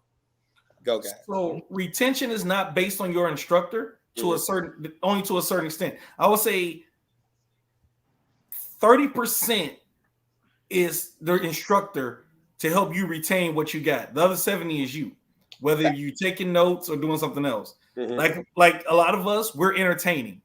We make jokes, a lot of damn jokes. Very. You know what I'm saying? We make Y'all see how we out here. Right. What you see here is what you gonna get plus some in class. Right. We make anecdotes. We make sure that maybe you got like a pamphlet to take home. Like I know for me, I give like a 10-page pamphlet to take home that includes laws that the 23 places you can't carry, the 2017 MMA files. So it's a 27 things you can't do in the UFC ring. I give it to my students; they can learn those 27 things. Like no shit. So, principles of gunfighting, some things to take into consideration as a person who's carrying a gun, how to point out someone who has a concealed carry firearm so you know what not to do, and how to avoid confrontation. I put all that in a pamphlet for the 2-day class so they have something to take home and it's tangible. And what I do purposely is on the back of that pamphlet is blank. But the hard part is that Jay's obviously some of what Jay's referencing is always someone who might necessarily be looking for money. You don't know the curriculum that they have. Hell, we don't know none about his curriculum. Let's be honest. The state doesn't actually analyze your curriculum until you get audited. Yeah. Oh, this is true. You know what I mean? The state doesn't analyze your curriculum in Illinois until you've been audited. I have paper. Sign a piece of paper in the beginning if you're going to use your own curriculum, saying it covers all the topics that Illinois requires. Mm-hmm. And if you look at what Illinois requires, it's a basic pistol course. Yes, it is an NRA basic pistol class with some Illinois laws and a 30-round qualification. And now guess what? You can apply for a license to walk around and carry a gun and be combat proficient. But the thing is, between us four and instructors like or better than us, we don't treat it like a basic pistol course. Jeez, you better not. Because the implication... but there are instructors out there that do. Yes, and that's what I'm talking about. Yes. Leave it there. Yes. All right. And it's bad because, I mean, not to be funny, I've said this before. I take concealed carry classes by appointment. I don't offer classes weekly. I don't do none of that. I leave that to y'all because, again, you guys got that stuff going. I'm like, dude, I'm by appointment because I got one tomorrow. Literally, people get referred to me and they're like, yo, okay, this is what we doing, blah, blah. My rate's my rate. I'm not changing my rate. I give maximum respect to everyone else who done and do what they do. I'm not changing my rate, which is why I'm referral only. And literally, I travel to students. So that's the other aspect. Mm-hmm. While my rate is going to be my rate. Because I'd be damned if I do a class in Crystal Lake and I'm charging $50. Shouts out to Aegis Personal Defense. Y'all check them out. From what I observed, y'all teach life lessons, and that is the truth. Yes. Yeah. Well, see, I know my class. I got a lot of people. I'm gonna tell you, take your paper out, write certain things down, take your phone out, take a picture of certain things. I do a lot of role playing. I do a lot of interaction of the students into my class. I have been to a person's class whereas they just read the book like it was a story time, Camp David or Camp Boy Scout with the red story time. Camp David. I'm like, dude, what the hell are you talking about? I had to change. Camp Boy Scouts, Wasapi, and you know, and I'm just like, dude, I don't see how you do it. One of the guys that was actually up under me, I got him up out of that move real quick, fast, and in a hurry because each class is a different class. The content is the same, but the people that's in the class, I found a unique way of taking what they did for a living or what they say they do for a living to try to implement it in their class. So for JG, all I can say, bros, is go. A lot of these instructors, if they post any content, go and see if you find any validity in the content that they post. If they have podcasts like this here, go call them, ask them a couple of questions that you think are important to you. Things that issues that may have arisen that you may have been in, and see how they answer it, and cross-reference it. You know, it's no real clear-cut way of finding a person that's not in it for the money. Most of us on this panel have teach other things or have other jobs or do other things, and besides conceal and carry, I say that's a good starting point. People that's been in the game for a while, that's another starting point. Look at the reviews. I have some reviews where I was called an asshole. Trust me, it was not a bad thing. Yes, it was a good thing. If you haven't been called an asshole or been talked about in your class, I'm gonna say you ain't teaching right. Because I'm not there to make friends with everyone. I'm not there to make friends with anyone, really. You know, so it's just one of those things where you have to you got to do some soul searching. And it's not just like picking up the yellow page and say conceal and carry, boom, I'm going to him. He got the biggest ad. You know, you got to do some actual searching. And to be honest with you, if you find someone that's not up to par, hey, I'll let them know, like, hey, this is not it. That's not it. No swears. I can ask, where are you located at? Who's JG? He didn't say, I don't think. That's all I was saying. I'm just asking though. Maybe you can reply in the comments. Okay. Yeah, and I'm gonna tell you this, because firearms instructors who are really about this to teach you, is it fair to say, or is it just me? Y'all, please let me know if it's just me. We can't shut up. Like, especially when it comes down to teaching and talking about this, like we really got a lot to say about the shit because there's so much to talk about. It's so much that goes with it. It's so much context. Or is that just me? So here's the thing, and it's a term you keep using, and it's something that I stopped using. All right. Gentlemen, I'm going to challenge you for this. Facts. Stop calling yourself firearm instructors. Okay. You are personal protection instructors. You go beyond firearms. You go with situational awareness. You go with de-escalation. You are beyond firearm instructors. So should I Stop change my calling shirt? yourselves that. Should I change my shirt? You should have been changed it. Oh, That's why, have you ever noticed on anything that's P6, have you ever seen the word instructor on my shirt? No. I don't need to. So for me personally, I don't promote myself like that because you know who I am. You know how to find me. You know what I look like. Unfortunately, if I go to a gun range, most people think I work there. It pisses me off, but it's okay. I'm used to it. But I'm going to tell you like this. You guys are beyond firearm instructors. Thanks, Roger. Yeah. You've always been beyond firearm instructors. I wouldn't be on this panel if y'all were strictly firearm instructors. Oh, that's true. Because that shit is trash. Yeah. Because people who only have the NRA basic pistol and no other skills, them up are firearm instructors. That's what they do. When you got basic stuff, that's who you are. You are as basic as the credentials you presented to become one. If your credentials stopped at I became an instructor so I can become an instructor, you did no more training after that. You don't go to instructor training, instructor development training. You don't go to regular trainings, aka non-instructor related. You don't do anything for self-improvement. Guess what you are? You are a firearms instructor. And I don't give a damn what agency you got your license from. You are a firearm instructor if you didn't go above and beyond what you're supposed to have.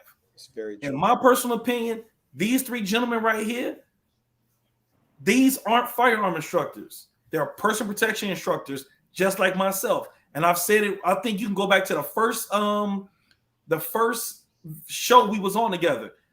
I'm P6 firearms training. I'm a personal protection instructor and executive protection specialist. I've always said those words because when I saw the firearm instructors at the range, oh hell no, you can't put me in that category. I'm not that. No, I'm not that. No. You gotta get a stutter. No. Now that you said that, dude, when I was at the range side Sunday, yeah, you're right. I seen a firearms instructor Sunday. I promise you, I see the firearms instructor Sunday, and I was cringing. And my students, they I teach my students a little bit of RSO, like how to identify when you need to get the hell up out of there, like your personal safety, get the fuck on, like run, no walk, run. And the things that his students were doing, I'm just like, hey y'all, let's go down here to the other end. Go to the other end. So yeah, I've seen firearms instructors in their finest. I'm telling you because I'm gonna tell you like this. When I saw, and this ain't me bragging on myself. This was literally me trying to separate myself from everybody else. Put the comment back up there for a second. Go ahead, Marquise. Some of the things I did, like I did the whole gambit of NRA training because I didn't want to be just seen as a person who did concealed carry. So I did a bunch of other trainings too. But like I said, I did a mentorship where I was under someone to learn how they did things and everything else, see what I like, what I didn't like. I did whatever I had to do for that. Then from there, I was like, okay, I need to go above and beyond. I became an Illinois certified instructor, which is a lot different than just an Illinois concealed carry instructor. And then from there, I just went above and beyond because I was like, you know what? I've seen what people call an Illinois concealed carry instructor. And I'm like, dude, if that's your definition, we good. I don't want to do that. And I'm and like these gentlemen up here, we don't compete. I throw business towards Hell Mike no. Wade. If someone's in Bourbonnais, I throw it towards John. We all went out to John. Right? Yep, You know what I'm yeah. saying? We instructors, and we went to go kick it with John. Yeah. That was Hey, You know what I'm saying? hey, JG, what area are you located? He's in Florida. Virginia. He is in Florida. She or he, I'm sorry. She's in my ex. Wait. Nope. Yeah, No that's guessing. why I can't. No guessing. That's why I Just said JG. As an advance, I'm live on Yeah. JG is in Florida. YouTube. In Florida, got you. I saw. But that's the same reason, like we were talking about the mentorship. I just had 2 new instructors get trained, you know what I mean, through the 5-letter agency. But they have to mentor underneath me for a year. See? And that's a choice that those instructors are doing. Yep. They don't have to do shit. That was the thing, is I told them, if you're gonna come to my instructor class, you have to mentor underneath me for the next because there is way more that goes into this other than just teaching an NRA basic pistol class and then read the laws verbatim and then have them go shoot 30 rounds. And now, you know what I mean, you can sign a certificate. She's a she. Thank you for clarifying. So that's why they have to mentor underneath me. You know what I mean? Plus, obviously, I'm looking at opening up a second location. Nice. So I'm obviously trying to, find more instructors. In fact, I need 2 to 3 more instructors still. So that way by next year, I can open said location. Yep. And anybody that's watching this, if you can see, we don't just instruct on weekends.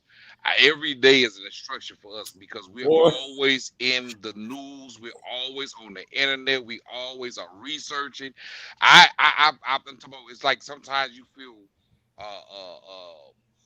I feel overwhelmed by some of the instructions that I get, some of the videos I get sent to me, and it's like you got to stay up on current events, because if not, if you went to a class and they talking about something that happened 10 years ago, man, pack your stuff up and leave. Like I'm gonna be honest with you, I'm always looking at the new news across all the states, across the world, different gun laws. We have to Mike is our walking almanac, hint. Whereas all of the laws, different amendments, different things that go in this passing. Like you guys, I'm glad you guys are on here and you guys stay with us, because we put a lot of our excess time, of our personal time into this. It's not just just get on here and just blab off on some things. We actually put a lot of time in learning things before we bring it to you guys. We've been pretty consistent with this show too. Yeah, pretty consistent. I mean, obviously we took a couple weeks off here and there. Yeah.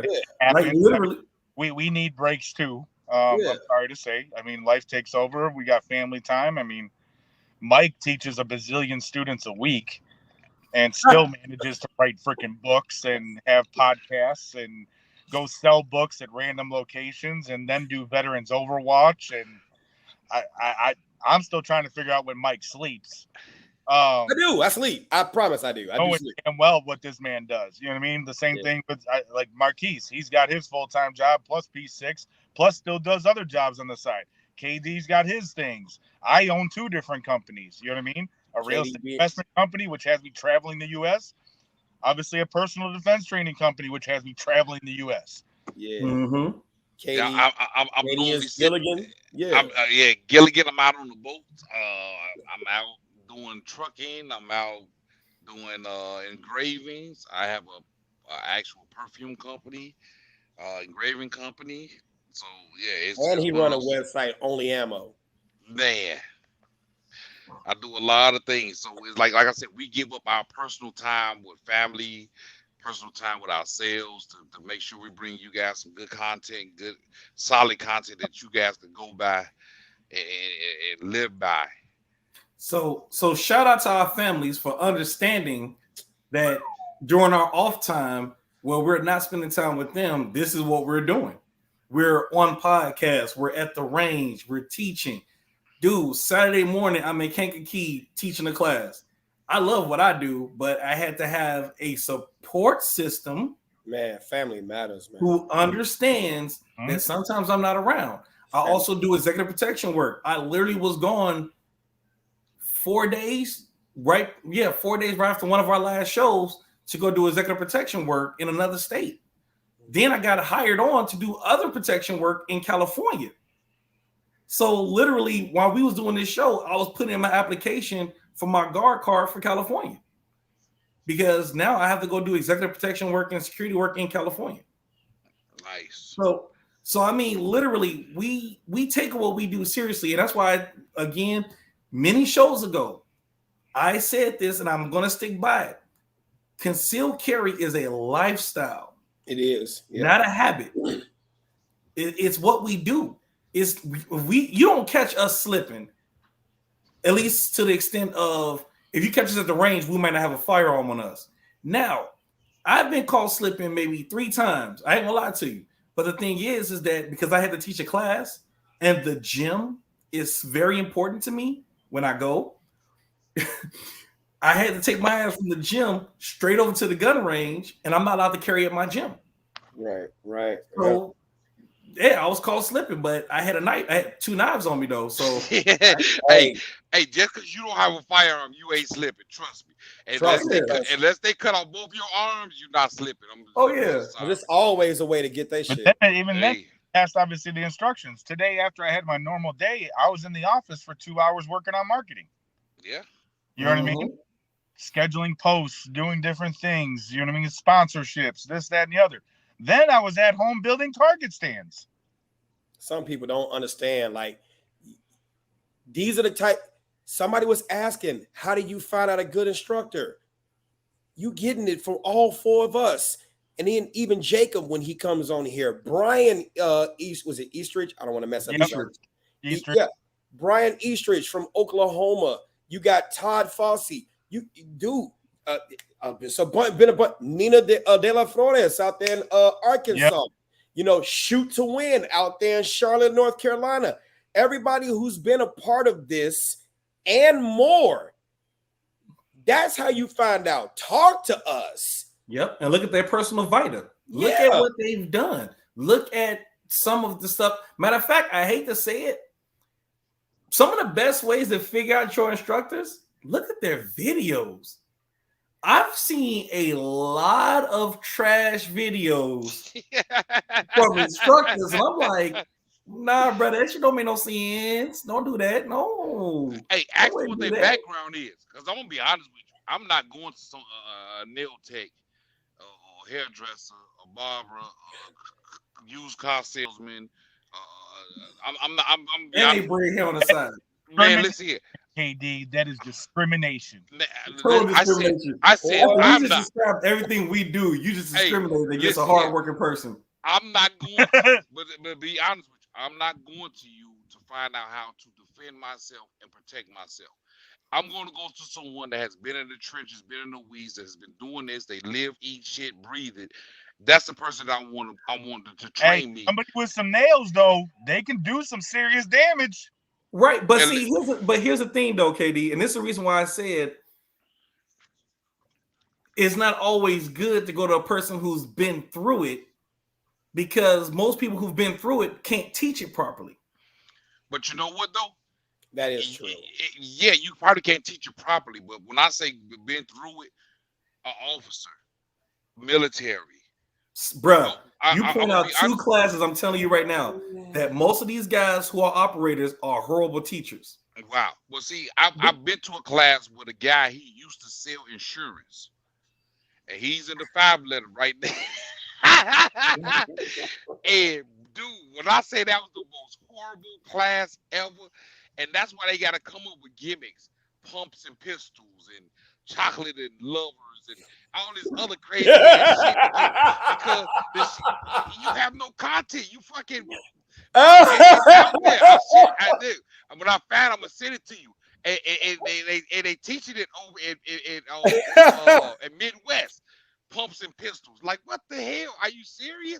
Like, it's like you might as well just put out a fucking red bell and just ring the bell or some shit for the Salvation Army. Like, this shit is ridiculous. But see, I'm talking about, I really say with that boom boom. But you know what? I want someone that has some well-rounded training. That's the same thing that I say about CPD officers. In order to become a CPD officer, you should have to spend at least 2 to 4 years inside of a penal institution. Yes. I'm being honest, bro. I agree. And I'm not just saying CPD. Any police that goes, I know on we the said street, that. you We need said to that. go out there Yeah, and go Chrissy, into you're right. the penal institution. You Yeah. have to understand it's a stepping stone. It gives you a deeper insight of the job.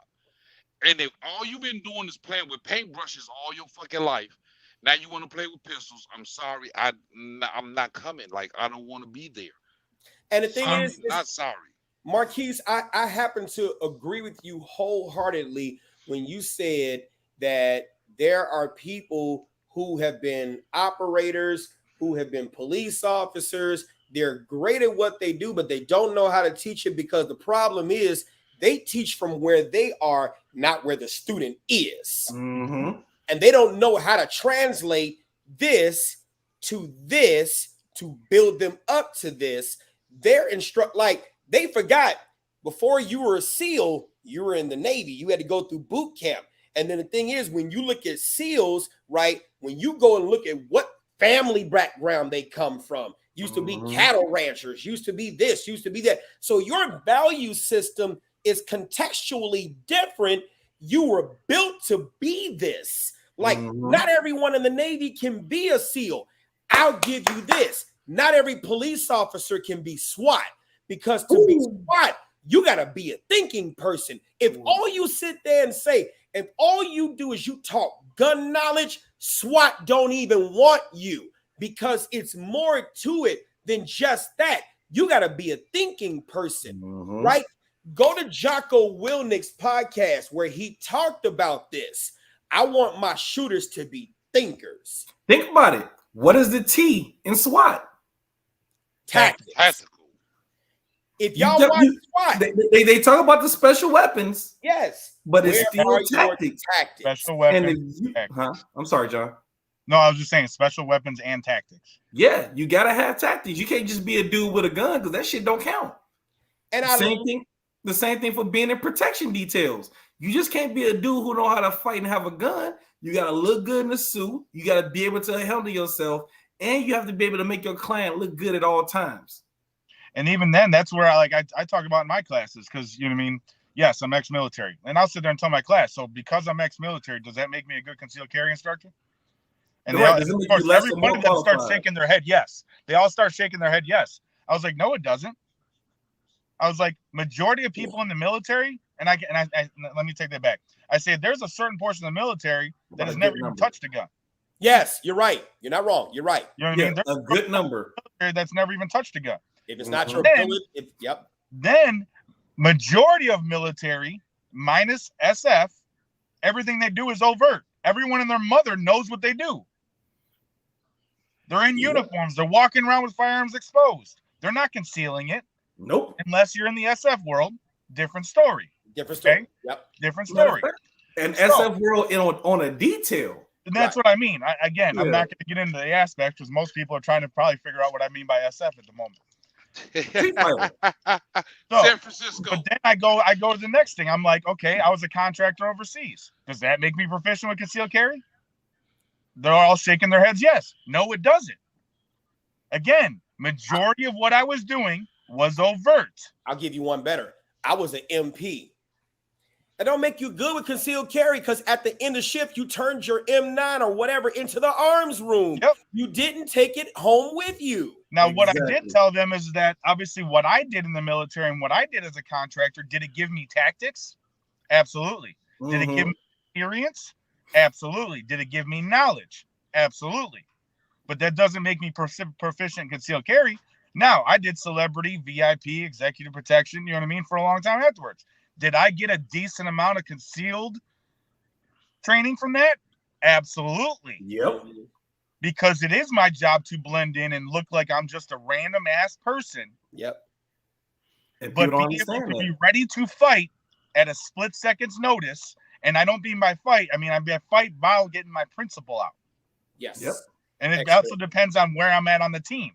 You know what I mean? How many people are on my team? What is my sole job? Am I the team lead where principal is my job? Or am I number 2? Am I number 3? Am I point? Am I rear? And that grinds my gears when I see certain EPs, or they don't even call themselves bodyguard. Big, You know where I was going. Yeah. I ain't gonna say it. But when they just can't wait to put their hands on other people, except They exfilling bouncers. your principal out. Like, They're bouncers. Hey, yeah, you know what? that's all you Yeah. really are. Hey, You Mike, got I'm gonna companies look who for that hire video. bouncers.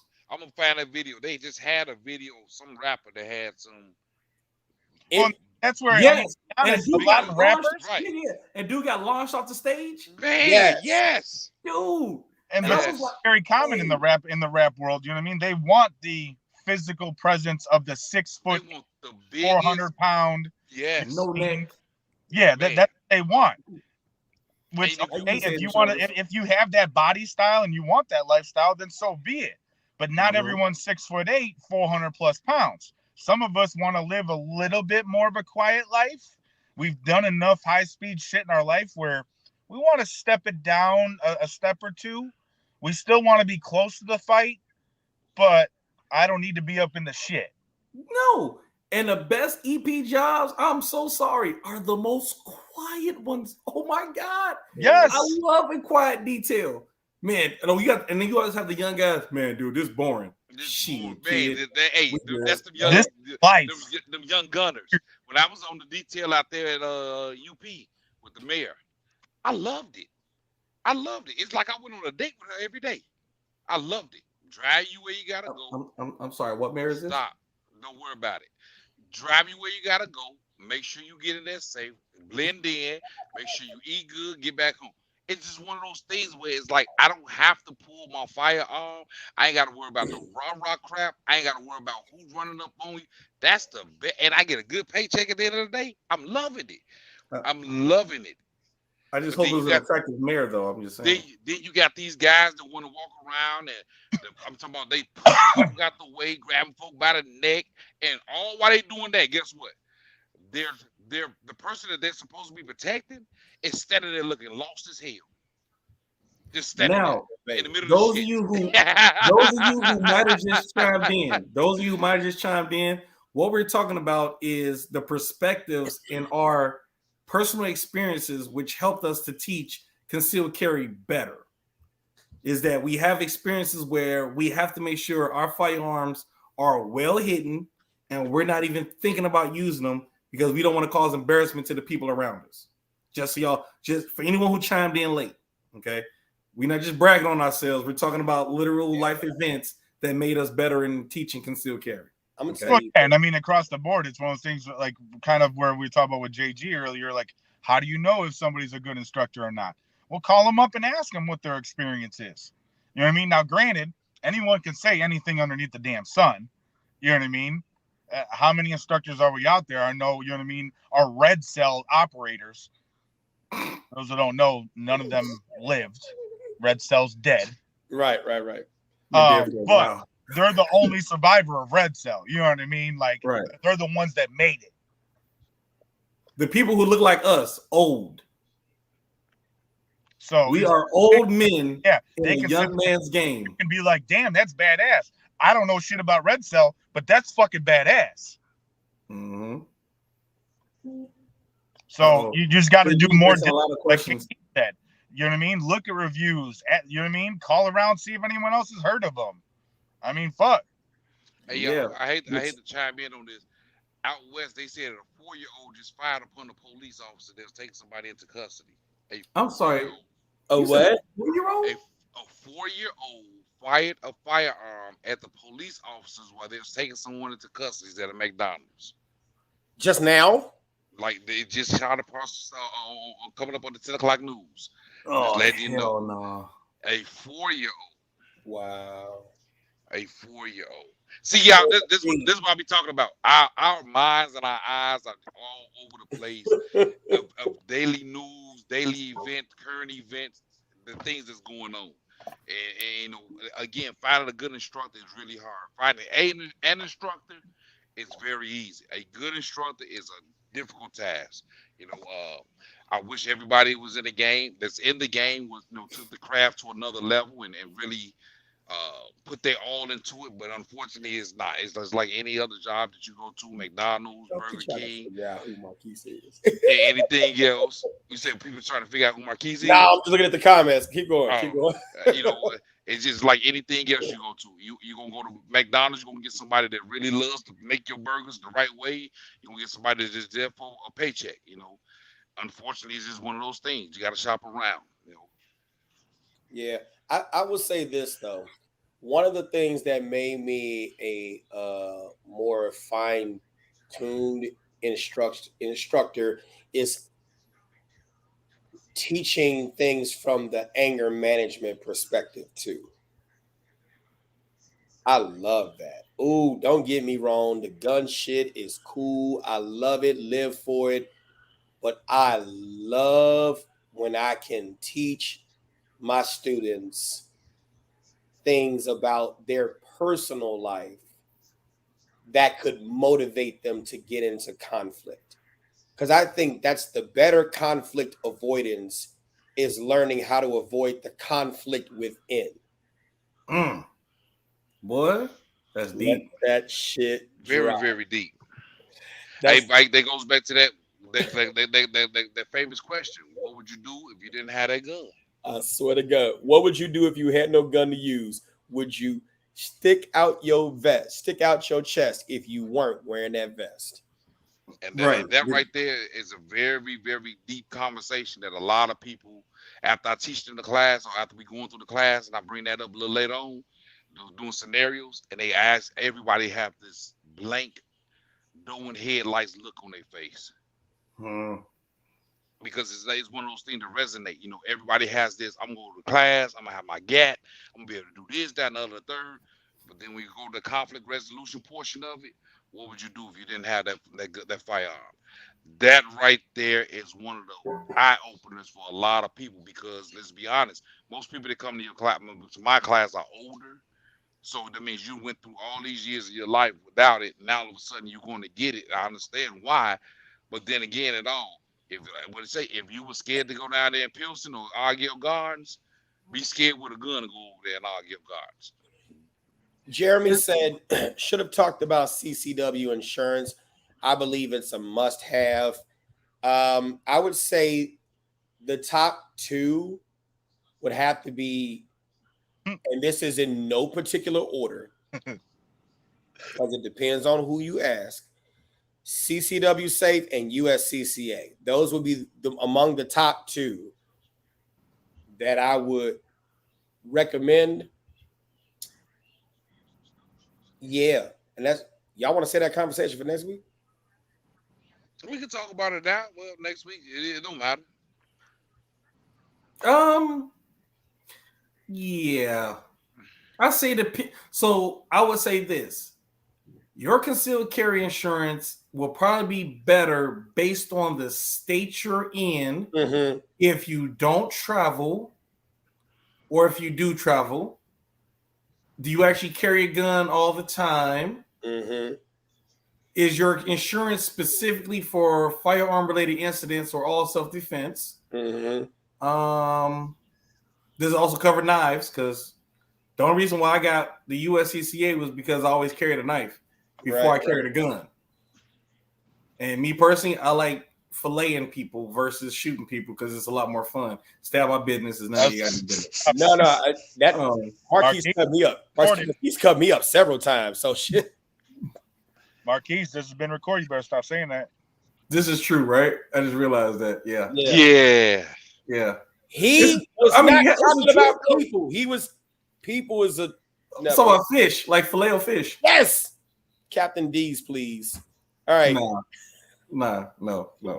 Captain D's. Right. That sounds too awkward on a recorded line.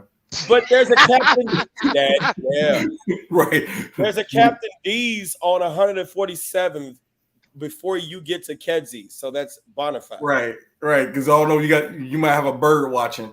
What he know about Captain D? He was just over here just last night. Lord Jesus. Wow. Good job. You also want to find out if they're going to stick with you during the appeal, because you do everything right and still be falsely arrested. And in this day and age, still get convicted. So you want to make sure, yeah, you want to JFB. It's about that time. They saw me yawning. See? It's about when I get some sleep. You know I get some sleep. I get some sleep on air. Wow. Well, you got 30 more seconds to make it 2 hours, Mike. So you go ahead on these. You can probably wrap it up now. Yeah, fact. Give us That's something true. to talk about next week. That's why I said next week, because we can actually do some comparisons. Why not? I Yeah. think that USCCA and CCW say both have a great product to offer, but I wouldn't look anywhere else. I'm just gonna be honest. Yeah. I wouldn't look anywhere else. I just wouldn't, because I've heard people say, "Well, U.S. law shit." I don't want to talk about that shit. Because when you don't hear them out there, and that's number one, right? Number two, what cases have they won? Well, we've won cases. Yeah, right. Yeah, I called a place. They told me that I asked them what cases they won. She said that is all confidential. Shit. If they I say know a company that won a case in Crook County. So when I heard that they won a case in Crook County, I'm in 100%. We in 100%. McDermott in himself. I mean, McDermott barely ever makes it to freaking a trial because he freaking wins the case before it even makes it. Right. What was that? McDermott? With the 5 letters? Yeah. Gotcha. McDermott's out of Homewood. Yeah, but he represents. He's also part of the 5-letter group. He's one of the lawyers of the 5-letter group. Yep. He is the shit. And go follow him on TikTok now, y'all. And I'm gonna tell you this: follow him on TikTok, because he puts out some great little information post on TikTok. Not your typical attorneys is his handle on TikTok. Not your typical attorneys. There is huge value in his channel. Huge value in his channel. So, that's partially true, JFB. I mean, yes, there is lawyers within the network of USCCA, but if you have your own lawyer that you'd rather use, USCCA will honor it. Obviously, there's certain guidelines that they still have to honor. Damn Peter Geraci, stop it. Stop it. He should have said Mark Levin. That's the case. Glenn Lerner is the lawyer for you. 22. No, remember, it's Lerner and Rowe now. Oh my god. That old car is worth money. Call Victory. That's on the same brand commercial. Wow. I've got something for you. Oh God. Wow. Look It's at those, Eagle bro. Man. That fucking bird. Bankruptcies and now self-defense. Hell no, I would not do it. Hell no. You should see me in April for taxes. Then see me. No. Let me phrase that. January to April, I'm doing taxes, and then May to December, I'm doing concealed carry training, and then oh my god, then I bartend on the weekends. All right, so hold on real quick. Life with Big B. She's got, I don't know. I say she, but has a friend who's fighting a UUW charge, was pulled out of the car for being nervous, and once pulled out of the car, they found a loaded gun. He has a FOID card. Well, there is your problem. You can't have a loaded gun with just a FOID card in your car. So yes, he is. They are facing a UUW charge. Mm-hmm. All right, life with Big B. I have a question for a friend. He's fighting a UUW. He was unlawfully pulled over. So I'm gonna tell you how this. No, there you go. Unlawfully pulled over. Okay. Yeah, he was well, I don't want to say unlawfully pulled over. I don't know that to be the fact. You may say that's the fact, but there are some things that people think are unlawful reasons to pull you over that are not in fact unlawful. That's one. Two, he was pulled out of the car for being nervous. Let me give you this. Here's the pulled out of the car trump card. Pennsylvania versus Mims. That is a United States Supreme Court case that says that for nothing more than officer safety, even if it is not directly connected to the traffic stop, that the police can ask you, the driver, to step outside of the car. Then you have Maryland versus Wilson, right? And that extends the Pennsylvania MEMS decision all the way to the passengers. So that's that, right? And then the UUW, right? Was it unloaded or uncased or immediately accessible, right? And so 9 times out of 10, I don't know what his priors are, right? I don't know what his priors are, but I've done a video covering this, and it's like, look, I get it. We live in Chicago. No, not all of us, but we live in Chicago or in the Chicagoland area, and it's like, are they be caught with it, with and without it? But the problem is you're not paying attention to where the police are. And even if you attempt to pay attention, by the time you unload it, all these things in the car that you're doing and trying to unload it are furtive movements. It's probable cause it's a reasonable suspicion under Terry versus Ohio. You said, have I ever testified in court? Yes. More than shit. Yes. Yes. Hey, after you're done with that, pull up Ketsia's question. Yeah. How do we stay aware at the gas pump in general without seeming paranoid? Now, my question to you is, why are you worried about looking paranoid? Boy, look paranoid. Shit. Look as paranoid as possible. You can be out there. I want your eyes bugged out. I want you to look like a straight up crackhead, like squirrel. Do it. Yes, paranoid is okay. I want you to look paranoid. That means you're aware.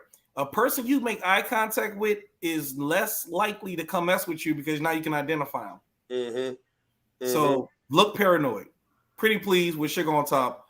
Look paranoid. My thing is the gas pump is one of the most dangerous areas because people they don't take off the amenities that their car can do. And I've talked about this on videos way back in the day, but all 4 of your doors do not need to become unlocked when you put the car in park. Turn that shit off. There's no need for it. Just the only door that needs to come unlocked is yours, and that's when you decide to unlock it. Mirrors that fold when you turn the car off. I hate that with a passion. There's no reason why my mirrors need to fold. I want to see everything. When I'm walking towards my car, I'm looking into that mirror to see if anyone's slipping, trying to catch up behind me. I want to see that type of stuff. All right. Me personally, I don't have my lights inside my car because I don't want anyone to know when I'm getting out my car. Yep. Hey, don't hate on me right now. I want y'all to see my pretty face. What? You're fine. You're fine. Yeah, you in the car though. Yeah. No. So the other amenities I would say turn off. I said the light. No. I said the locks, mirrors. That if you got on that key fob, as you get close to the car, all of the doors unlock. Okay, yeah, that goes with the same thing with the passive unlocking stuff. Turn that off.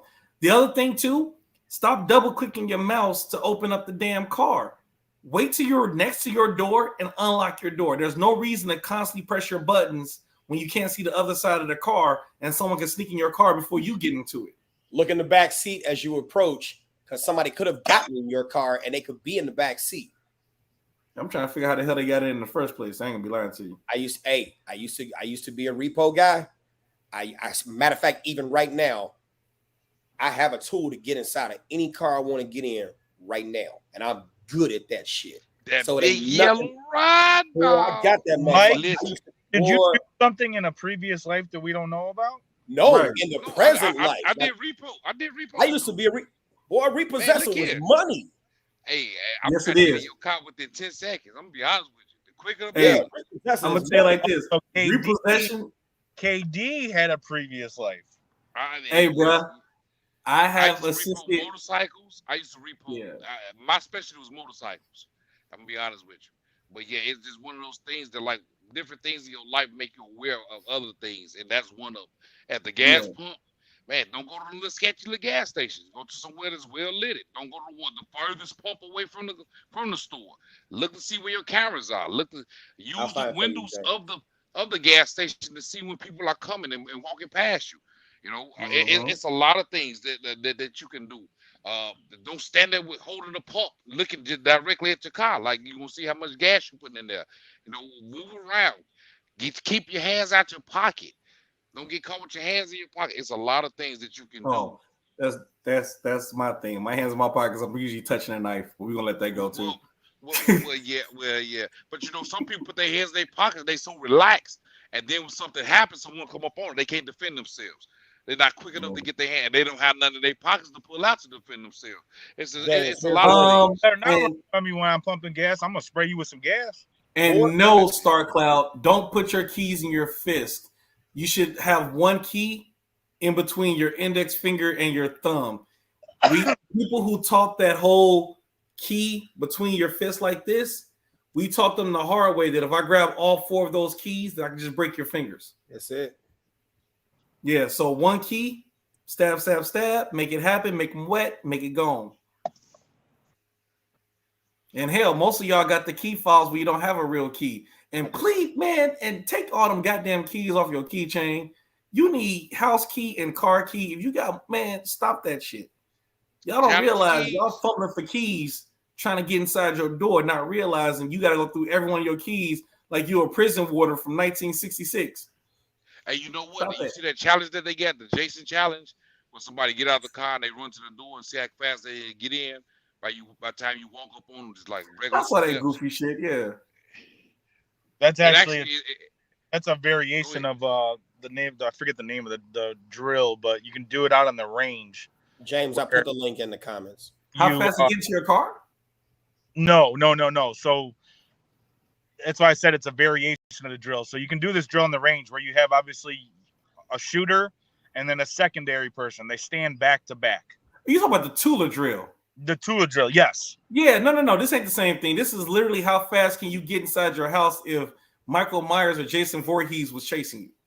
So this is, like I say, it's cornball. I know that, but that's where this is derived from, because essentially the Tula drill is what derived this drill. Because once people started doing that, they started asking the question, well, then how fast can you get out of your car and get in your house? I think it was just some goofball shit someone was just doing, to be honest with you. I ain't gonna lie to you. I would love to give how many drills start out as some goofball shit? Nah, Tula's real shit. But if you think about it, Marquis, when you just talking about all the people with all them keys on their key ring, if you take somebody's key ring and they get out of their car and they take off running to get in their door, if I can walk to you, that means you got too much shit on your keys. Well, my better question is, why will I get out my car to run into my house instead of just run people over? Well, say you're getting out with your groceries like most people are, and they're not as trained as you are, and they're walking to their house and they're unaware of their surroundings, and someone is coming up behind them and they take off running. They're still not going to be able to get in their house because of the fact that they got too much shit on their goddamn key ring. No, you still screwed. They brought that on themselves on all levels. Exactly. That's, you're screwed on that. If you pull up to your crib with groceries in your hand and you don't notice, or you want to take a second to look around you to see if anything's out of place or anything's out of order, you're already setting yourself up for failure. Tueller, Tueller, Tueller. Just for the record, the Tueller drill. The Tueller drill isn't the 21-foot concept.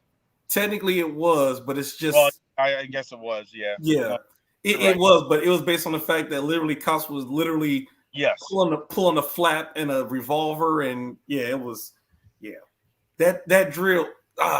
It's a drill. They used to call it a rule, and I hated that with a passion for years. It's not a freaking rule.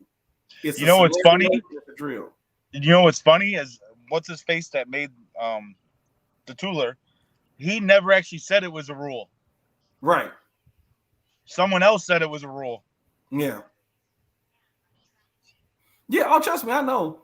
And that's like literally, it's almost like when people talk about the hackathon rip, which is literally grabbing the bottom of your shirt and bringing it all the way up to remove your garment from concealment.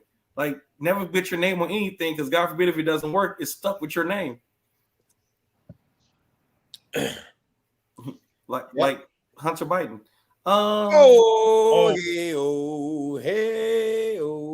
Exit stage left. That's Well, it. stuck with his name and he ain't working. So shit. Yeah. All right. Oh, I'm not asleep. JFB, you weren't even paying attention to the screen. Here we go. I was asleep. I was looking at something. Here we go. I've been to the Skechers gas station in the hood of BK. Brooklyn. Got it. One time low on gas. Cop cars monitoring and locks on some of the pumps. Got out of there fast. Yeah. Oh yeah. Yeah. So Who you was the name, what's that? Katisha? Ketsu? Ketsia. Ketsia? I hope I said it Ketsia? right. Yeah. One rule for me is my truck is out of gas when it hit half. Yes. I fill When up I during hit the day. When I get to a half a tank of gas, I'm out of gas. That's just one rule of thumb for me. I don't let it get too low, so therefore I ain't got to worry about being low on gas. I can go to that next gas station that's a little bit more better. It's not as sketchy as the other one. So just you gotta prepare yourself and plan ahead in the day and age that we live in. I'm about to say shit, especially not with gas prices, boy. You better not ever let that shit go past half. I was gonna say, even with that, for those that or possibly do not know, you want to fill up your gas tank in the morning, not in the afternoon, not in the evening. Do tell. Because throughout the day, as the ground starts to warm up, gas starts to get more fumes, so you actually get less gas later on in the day. So you Was can't that be on the side proven? of I it? remember they did that. Was that proven, John? Yes. The density, you have more density in the colder ground in the morning than you do later on in the afternoon. Gotcha. Interesting. I shall now Pump in the morning. do that. I do it when I go to the gym. That is a gas saving tip. And that was a gas saving tip brought to you by John Hamperkamp. Please visit him at guardian-conversation.com. What the More hell? information Hey, and gas saving tips. What happened? go to Lenny. Lenny, what? Lenny Huerta. Oh, come on, right here. Yeah, what the hell? Not trying to be funny. How many firearms should you carry? My boy carries 3. Okay, wait. Does he carry 3 with no ability to reload? Or does he carry 3 as a secondary gun as his reload? He was like, I can dig it, you can dig it, she can dig it, we can dig it. Nah, dude, you know what that is? You remember old school? No. You remember old school Steven Seagal movies? Yeah. He never reloaded the gun. He just threw. Ever. He will always shoot that long ass 1911, throw it, and pull out another 1911 and start shooting. That dude never had magazines. Nope. Like, how is that possible? What was it called? The New York Reload? He said it's his standard. Hell no. Dude, if I carry 3 guns, no. If I carry 3 guns, it's 3 different guns. It better be a handgun, a rifle, and a shotgun. That's the only time I'm carrying 3 guns at the same time. Beyond that, hell no. I just sat there and watched 12. Oh my God. Alea, you told me to watch it and I did. It's not 12 rounds. 12 strong. 12 strong. Yes. I just watched 12 strong. The Army. Do you notice Chris Hemming, he didn't reload until the very last scene when he got to the doggone, when he got to the rocket launcher. I'm like, this is an awfully long scene. Nobody called reload. Nobody said nothing. This was He just shot on the horses. Yes. He shot on the horses. 30-round magazine. I'm like, making it rain on these hoes. Never was reloaded until he got knocked off the horse. yes. And And he's I'm like, like, oh yeah, I got reloaded. then he's by the tank. He gets up, does a tack reload. And I'm like, now you reload. You did all this shooting throughout the entire movie and you just now reloaded. So he had the only gun with 2-round bursts. Is that what? All right. That was a good ass movie though. Oh my God. It was a damn good movie. I hate. But as for you, Lenny, my suggestion to you is, if your boy carries 3, I hope he practices weapons retention with all 3 of those. I hope he's effective with all 3 of those. It's a lot more responsibility with carrying all 3 of those. You know, it's not just the fact that he got 3 because you got 2 arms, 2 hands. I've seen people carry 3 firearms, all different calibers, and yeah, they look like a bunch of. He can't reload at the range. Bull. I ain't never seen a range stop anyone practicing reloading magazines. Gotcha. What state is this, brother? Where he need to go Whatever. somewhere else to another range. You need to go to another state because I ain't never seen no gun range that said you can't reload your gun. I know they can't draw from the holster in most places unless you have credentials. I'll say for me, I carry 2, but my second one is a small ankle gun. Yeah. And because if I get a catastrophic failure on my main, I don't want to be out of the fight. Yeah. I'm beating the hell out you with my gun. It's all metal. Look. So, you know what I mean? I fuck around and catch a squib load for some reason. You know what I mean? I'm not going to be out the fight. And as much as I talk shit about revolvers, I got a Smith & Wesson Bodyguard 38, five round, and I keep 2 speed loaders too. That's my backup. I got a cell phone and knives. Oh, I keep like about 2-3 knives on me and cat eyes. So I think we all got a plethora of stuff on us. I'm a firm believer. If I can't get out the fight by any means necessary, I'm gonna find other means to get out the fight. Yeah. Oh, yeah. People freak out when I tell them I have 51 rounds on me. See, I love you, man. Thank you. What happened? He said I got 51 rounds. Exactly. JFB. You remember D Punch? JFB been following me for a minute. I called it D Punch. Yeah, I call my revolver D Punch, and D means exactly what it sounds. Punch him in the D. Yes. Marla said X3. Marla said I just purchased a Mantis X3 because I can't get to the range as much as I should and need different challenges and scenarios. Can't afford you guys right now. But Marla, at least you're taking the initiative. Yep. You're doing a whole lot better than some arguably have, if not most, because they won't even do that. And I bet you around the house shooting cats, shoes, grandchildren, all kinds of shit. I'm just Marla. I'm not the grandchildren, but you get what I'm saying. I'm sure you are just practicing in that space, making it a defensible space, and I love people. Marla was one of my students back in the day, so she is. I'm sure she still goes to the range now when she shoots. Yes, I love it. And to answer Jason's question, because we're responsible gun owners, we usually wear pants with a belt. It's kind of really important parts. A pair of pants with a belt. Yes. So Jason, just so you know, 70% of your concealed carry is your belt. Yeah. 70%, bro. Like literally, your belt. If you still wearing like the old school Sunday school belts and stuff like that, trying to hold a gun in a holster, you are it up. You need a reinforced belt, whether it's reinforced leather or just reinforced. I can't think of the other material. But you need a reinforced belt that's going to hold up your pants, your holster, and your gun. Not a Steve Harvey belt. I had to get out one of my people at one point because they showed up in shorts with a firearm in the holster with no belt.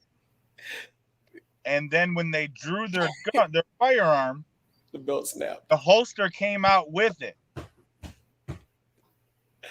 I said, what in the actual fuck did you just do? He got a Steve Harvey belt. What in the actual fuck did you just do? And he kind of just looked at me. I said, bro, you're fucking dead. Right. And I've even told people, I'm like, if you got a soft holster, you better learn how to look at that gun and throw that holster towards the threat before you shoot. Because I've seen the holster come off and I've taught people, I'm like, listen, this is how you draw from the holster. This is how you draw from the holster if your holster comes off. If that's the case, you might as well just carry a high point and beat them with it. Gabriel said, flashlight, 9, extra mag, folder, couple throwers, hands, feet, elbows, knees, daily exercise to be able to get gone if need be. Peace is the way, but as they say, peaceful not harmless. Good job. Yeah, I like it. Yeah, I like it a lot. Jimmy, you're right.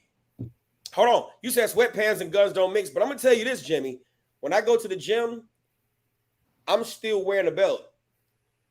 When I wear sweatpants, there's times I might have gone out to empty out the garbage, whatever the case may be, whatever I'm wearing. Matter of fact, My belt on the wall. No, my belt is in my bag. I'll just put on a belt and it's got a holster and I'll just snap that on, strap it around, and I'm going out there. Well, yeah, because some of us are a little extra husky, so when we go to pull, we You're still right. got friction enough to get it out the holster. You right. That's what she said. No lie. No, Hey, I'm right there with you, Mike. You know what I mean? I'm right there with you. So no lie. Yeah, I got nothing. That's okay. We got the nothing you don't have. Right? I told you if I go to the gym, all my disabilities come out to life. So You did say that, right? So, right? You said I used the concealment belt under my shirt. Yes. yeah, She went and you learned that when we had that one-on-one class and she was trying to pull it. Yeah. So I'm saying this is the reason why you need to retain the services of a qualified instructor who's going to show you the weaknesses of whatever you are doing right now, because you will lie to yourself and create scenarios in your mind that make, how many of you all have bought something that you probably didn't need, or you knew it wasn't going to work, but you psyched yourself into believing the shit was going to work because you saw the hype of somewhere else. Yes. And it's like, we must be talking about Mercers again. hey, You know what? Here's the thing, though. We discussed that in my Saturday class, because we did.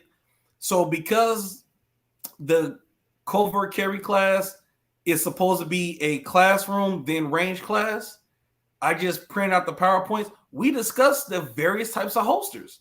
We talked about the belly bands and the pros and cons. We talked about the ankle holsters and the pros and cons. We talked about the purses and the pros and cons, the messenger bags and the pros and cons, the backpacks, the sling bags. We talked about all of the stuff, off-body and on-body carry, including pocket carry.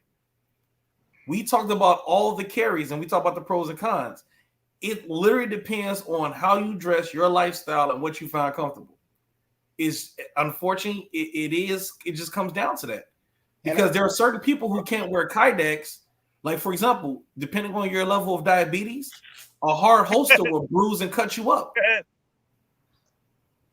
So it just all depends on the person. Fanny packs, pros and cons, not in America. That's what I'm gonna go with. I will wear one in the Eastern country. I will wear one in the European country. And I would even argue that the more concealed your firearm is off body per se and on body in certain cases, the higher your situational awareness has to be, so you can maintain the distance and time to get that shit out effectively. Yep. Two words. Oh, I'm sorry. I'm about to say there's two words that should always resonate in your head whenever you're thinking about carrying a gun: weapon retention. That's the two words that should always reiterate, reverberate, and echo in your brain. Weapon retention. If something was to happen, do I have the means of retaining this firearm?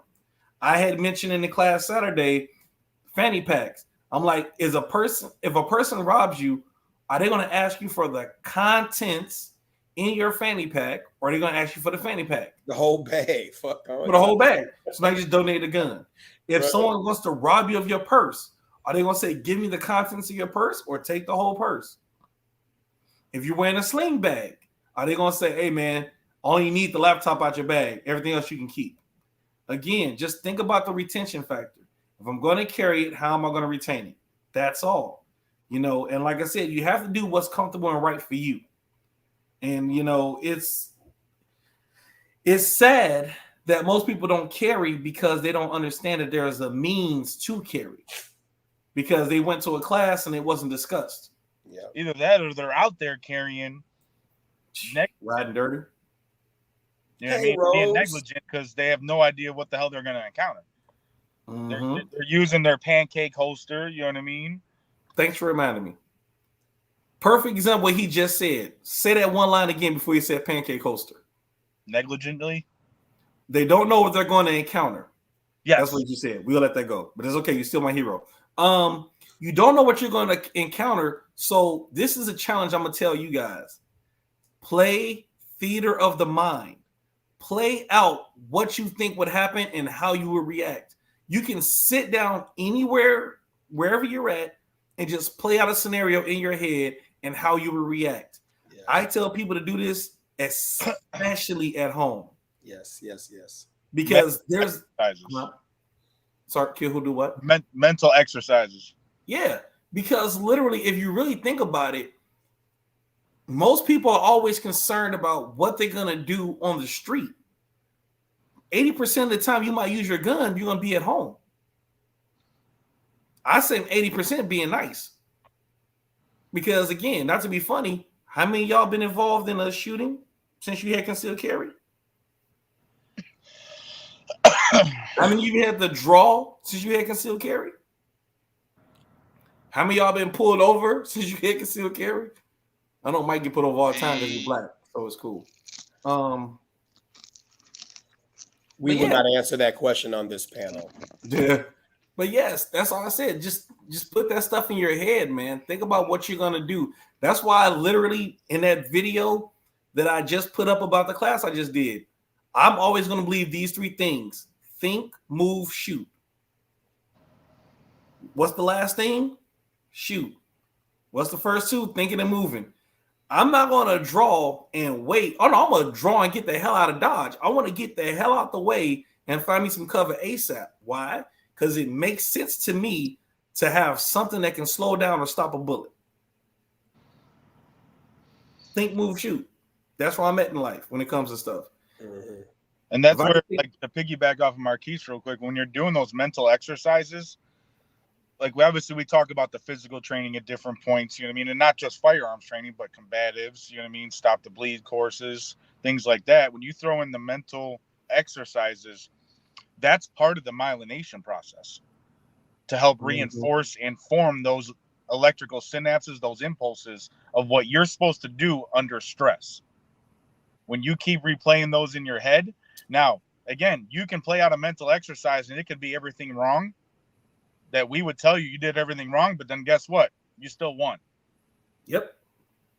Then sit there and tell you did everything right in that mental exercise if you explained it to us and you lost. So, but again, it still goes back to that myelination process where the unconscious competence, the ability to react without realizing it and do what you're supposed to do. I love him.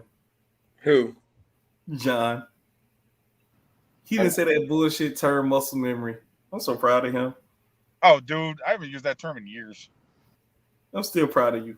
This is my Hercules. Oh. I actually, no bullshit. I had a guy in class. He tried to fight me on it. Yeah, he did.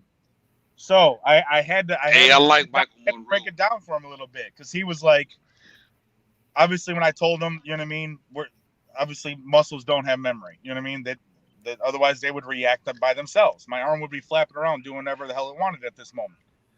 And well, nothing crazy about me sitting in a black car. You're in the dark, so. So, anyways, I was like, we're training the brain, the electrical impulses in our brain. Well, he was like, well, isn't the brain a muscle? And I was like, okay, have you looked up the definition of your brain? He was like, no. I was like, do me a favor, Google it. So he Googles it. I was like, what does it say? It's a complex organ. I was like, so let's go back to what I said again, how we were lied to all throughout our lives, including myself when I was in high school and I was in football and I had muscle memory beat into my head. And in school, we were always told that, you know, your brain is a muscle. You need to work it out. We were lied to. Constantly. Because it's not actually a muscle. It's just a complex organ that you're training electrical impulses. True. And the biggest organ you got is your skin. If you think muscles have memory, ask a stroke patient. Ain't that the truth? Bruh. Or a TBI patient. Yep. Or hell, a quadriplegic. Yeah. I'm pretty sure they'll tell you the same thing. Oh, yeah, that's a good question. My question is, when I go to the airport, we are supposed to have our mags emptied and the ammo in the original box, but what if we don't have the original box for the ammo? Go buy some ammo. Save yourself the headache. Kill who do what? Just say go buy some ammo. You go ahead, because I'm about to say what I do, but you go for it. Yeah, I mean, I would say go buy some ammo. That way you have it in the original box. But if you don't, they do have these boxes that you could actually put the ammo in. Yeah, use them for reloading. Yeah, and you could put the ammo in there, you know. But one thing that I seen Black Rambo do, and he said that he would just carry the ammo in the actual mags. I don't recommend that. I do it. That's the reason why I said I'll let you guys talk first. You do it? I carry in the mags. And they don't give you anything? They don't give any issue? Nope, because it's all in the box. So for example, the way I transport, if we're talking long gun, matter of fact, we just say my concealed carry. I got a lock box that is not TSA approved, aka they can't just go into it because they want to. It has my specific key. I put my firearm in there and my 2 magazines loaded into that box. The declaration asks you, is the gun unloaded? It doesn't care about the magazines. It says, is the gun unloaded? That's the way I always transport. Or if I go on a long trip where I'm teaching classes for like a week or two, I don't ask for the ammo boxes because the ammo boxes add more weight to my luggage. So if I'm carrying a weapons case, I bring a bunch of magazines and I load a whole bunch of 9mm into those magazines and I put it inside the case. Yeah, that 9mm ain't gonna make the case heavier. No, I'm in the box. Yeah. And it also depends on the grain of 9mm because technically 124 grain 9mm, 1,000 rounds is about 20 pounds. And you're allowed to only carry 11. So about 500 rounds gives you right there that minimum of 10 to 11, 424 grain. That's why That's why I just drive. No, I fly, bro. I can't. I'm not that dude no more. The furthest I've driven was Oklahoma. Yeah, no, I'm usually traveling with a large amount of rounds when I'm traveling for work, so I ain't even nope. Yeah. Like I drive to Oklahoma in September. Oklahoma's that was a nice drive. I ain't gonna lie. I enjoyed that drive. It was long, but I enjoyed it. Speaking of, Guardian Conference is coming up. When? September 16th to the 18th. In Oklahoma? Oklahoma City. Oklahoma City Gun Club. Todd Fossey, Brian Eastridge, Riley Bowman. I think I need to go. Langdon Tactical. I'll see. I think I'm supposed to be doing security that week. So Guardian Conference coming up. I think anyone can go. Just so you know, that's not an instructor thing. That's open to the public. Yeah. Hosted by concealcarry.com. Matt Little will be down there again. And Rashid, I don't know about that. I fly many different airlines and I've never had a problem. I'm flown Southwest, United, Delta, American. I don't flex with Spirit at all.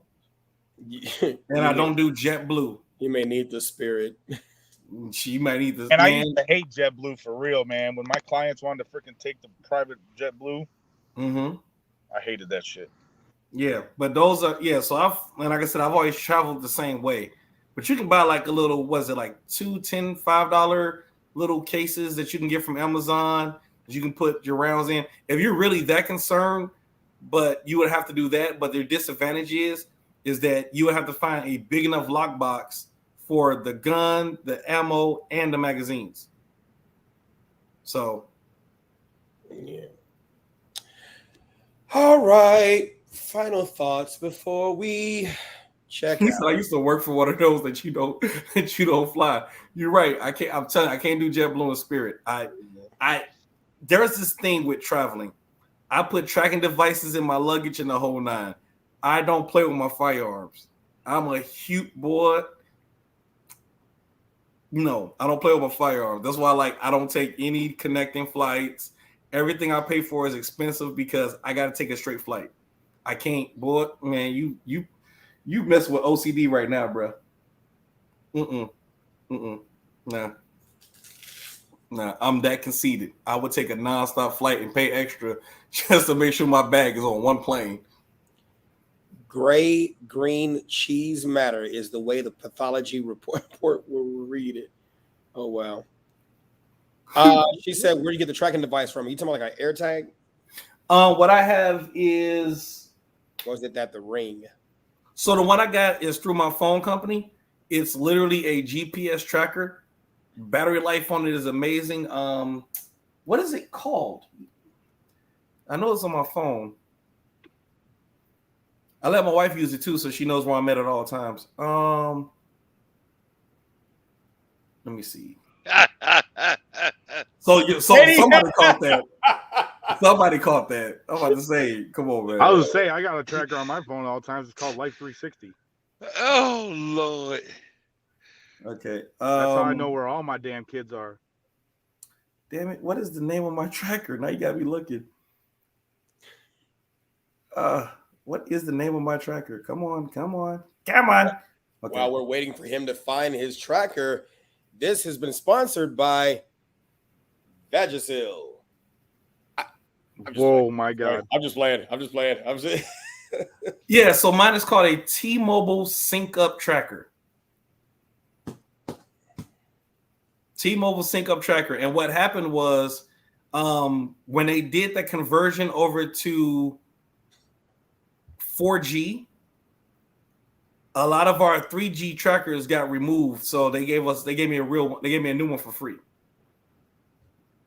What case do I use? That is a very good question. I think my case is down here. 1 second.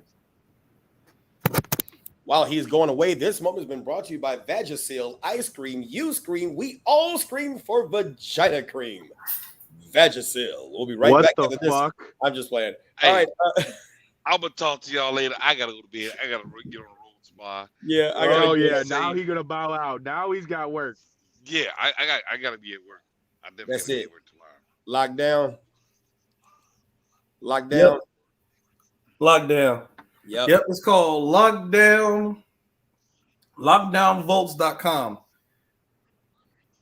This is my go-to for my concealed because of this specific little thing. This is not a TSA lock. Yeah, see. Nothing I travel with when it comes to my firearms is a TSA lock. My luggage is TSA locked, not my firearms. You want to get into that case, you need my key. And I have no problem asking why you want to get into my case and what lawsuits you're looking for. Yeah. I've never trusted fingerprint because there's too many things that can go wrong. I'm a key man myself because that's my baby and I know where my key is at all times. I just don't do. If you got a FOIA card and you got your firearm in a safe in the car, that's the only reason why I don't like keys, because I'm not talking about the good cops. I'm talking about the bad cops. They'll whoop your ass, take your key, and get access to your gun. How you gonna prove it? Mm-hmm.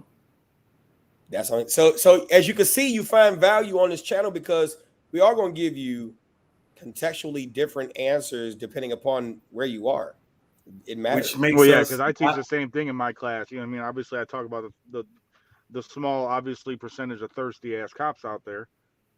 You know what I mean? Where if you have a combination, short of them beating it out of you or prying it open, which is going to show physical damage. But then at the same time, then there's a flip side. Obviously, on an airline, I'm not going to use a combo. I'm going to use a fucking key. Mm-hmm. Oh, you know we got to go because Marquise yawned. Hell yeah, it's time to check out, baby. This is the first time we didn't have this show, and Marquise yawned. You know it's time to go. Theme music. I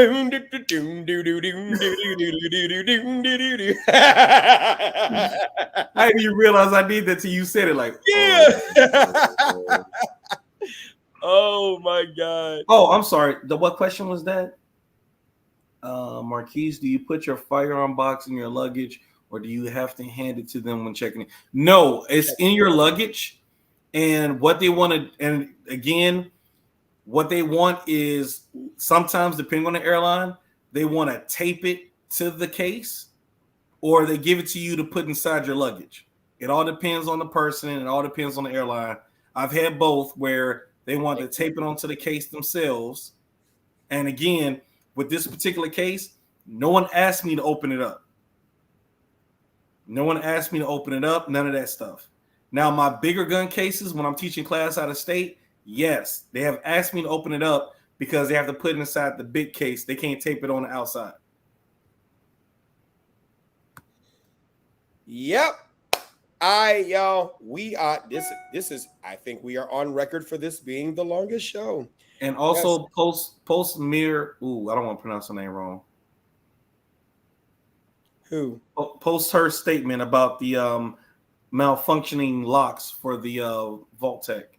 Yeah, that's Christina. Yeah, I don't ever play with biometrics.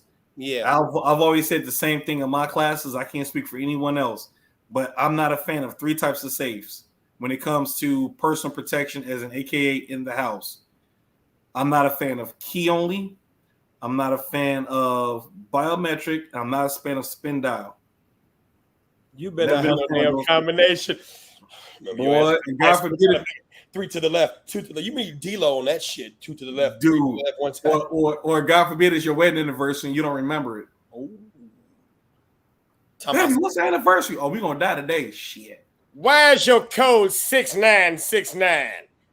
You ain't 6'9" with this in a minute. You're gonna eat this pussy. All right. I said it with a B. Oh my God. No. Mike, take your ass to bed. Yep. Time for bed.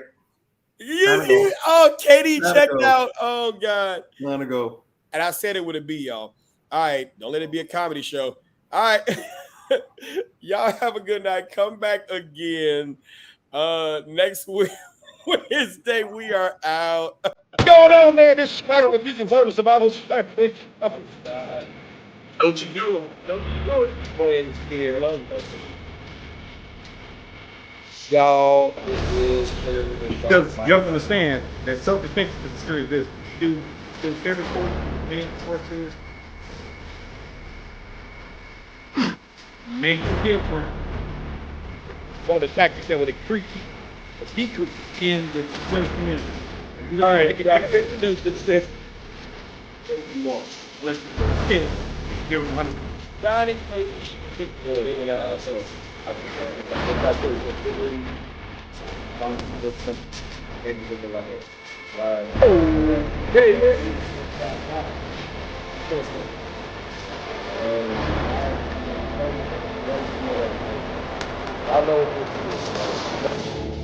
You already know what it is. I saw that and I've done my share. Put yours up here too. What? My comment is, I want. hey, you'll be back.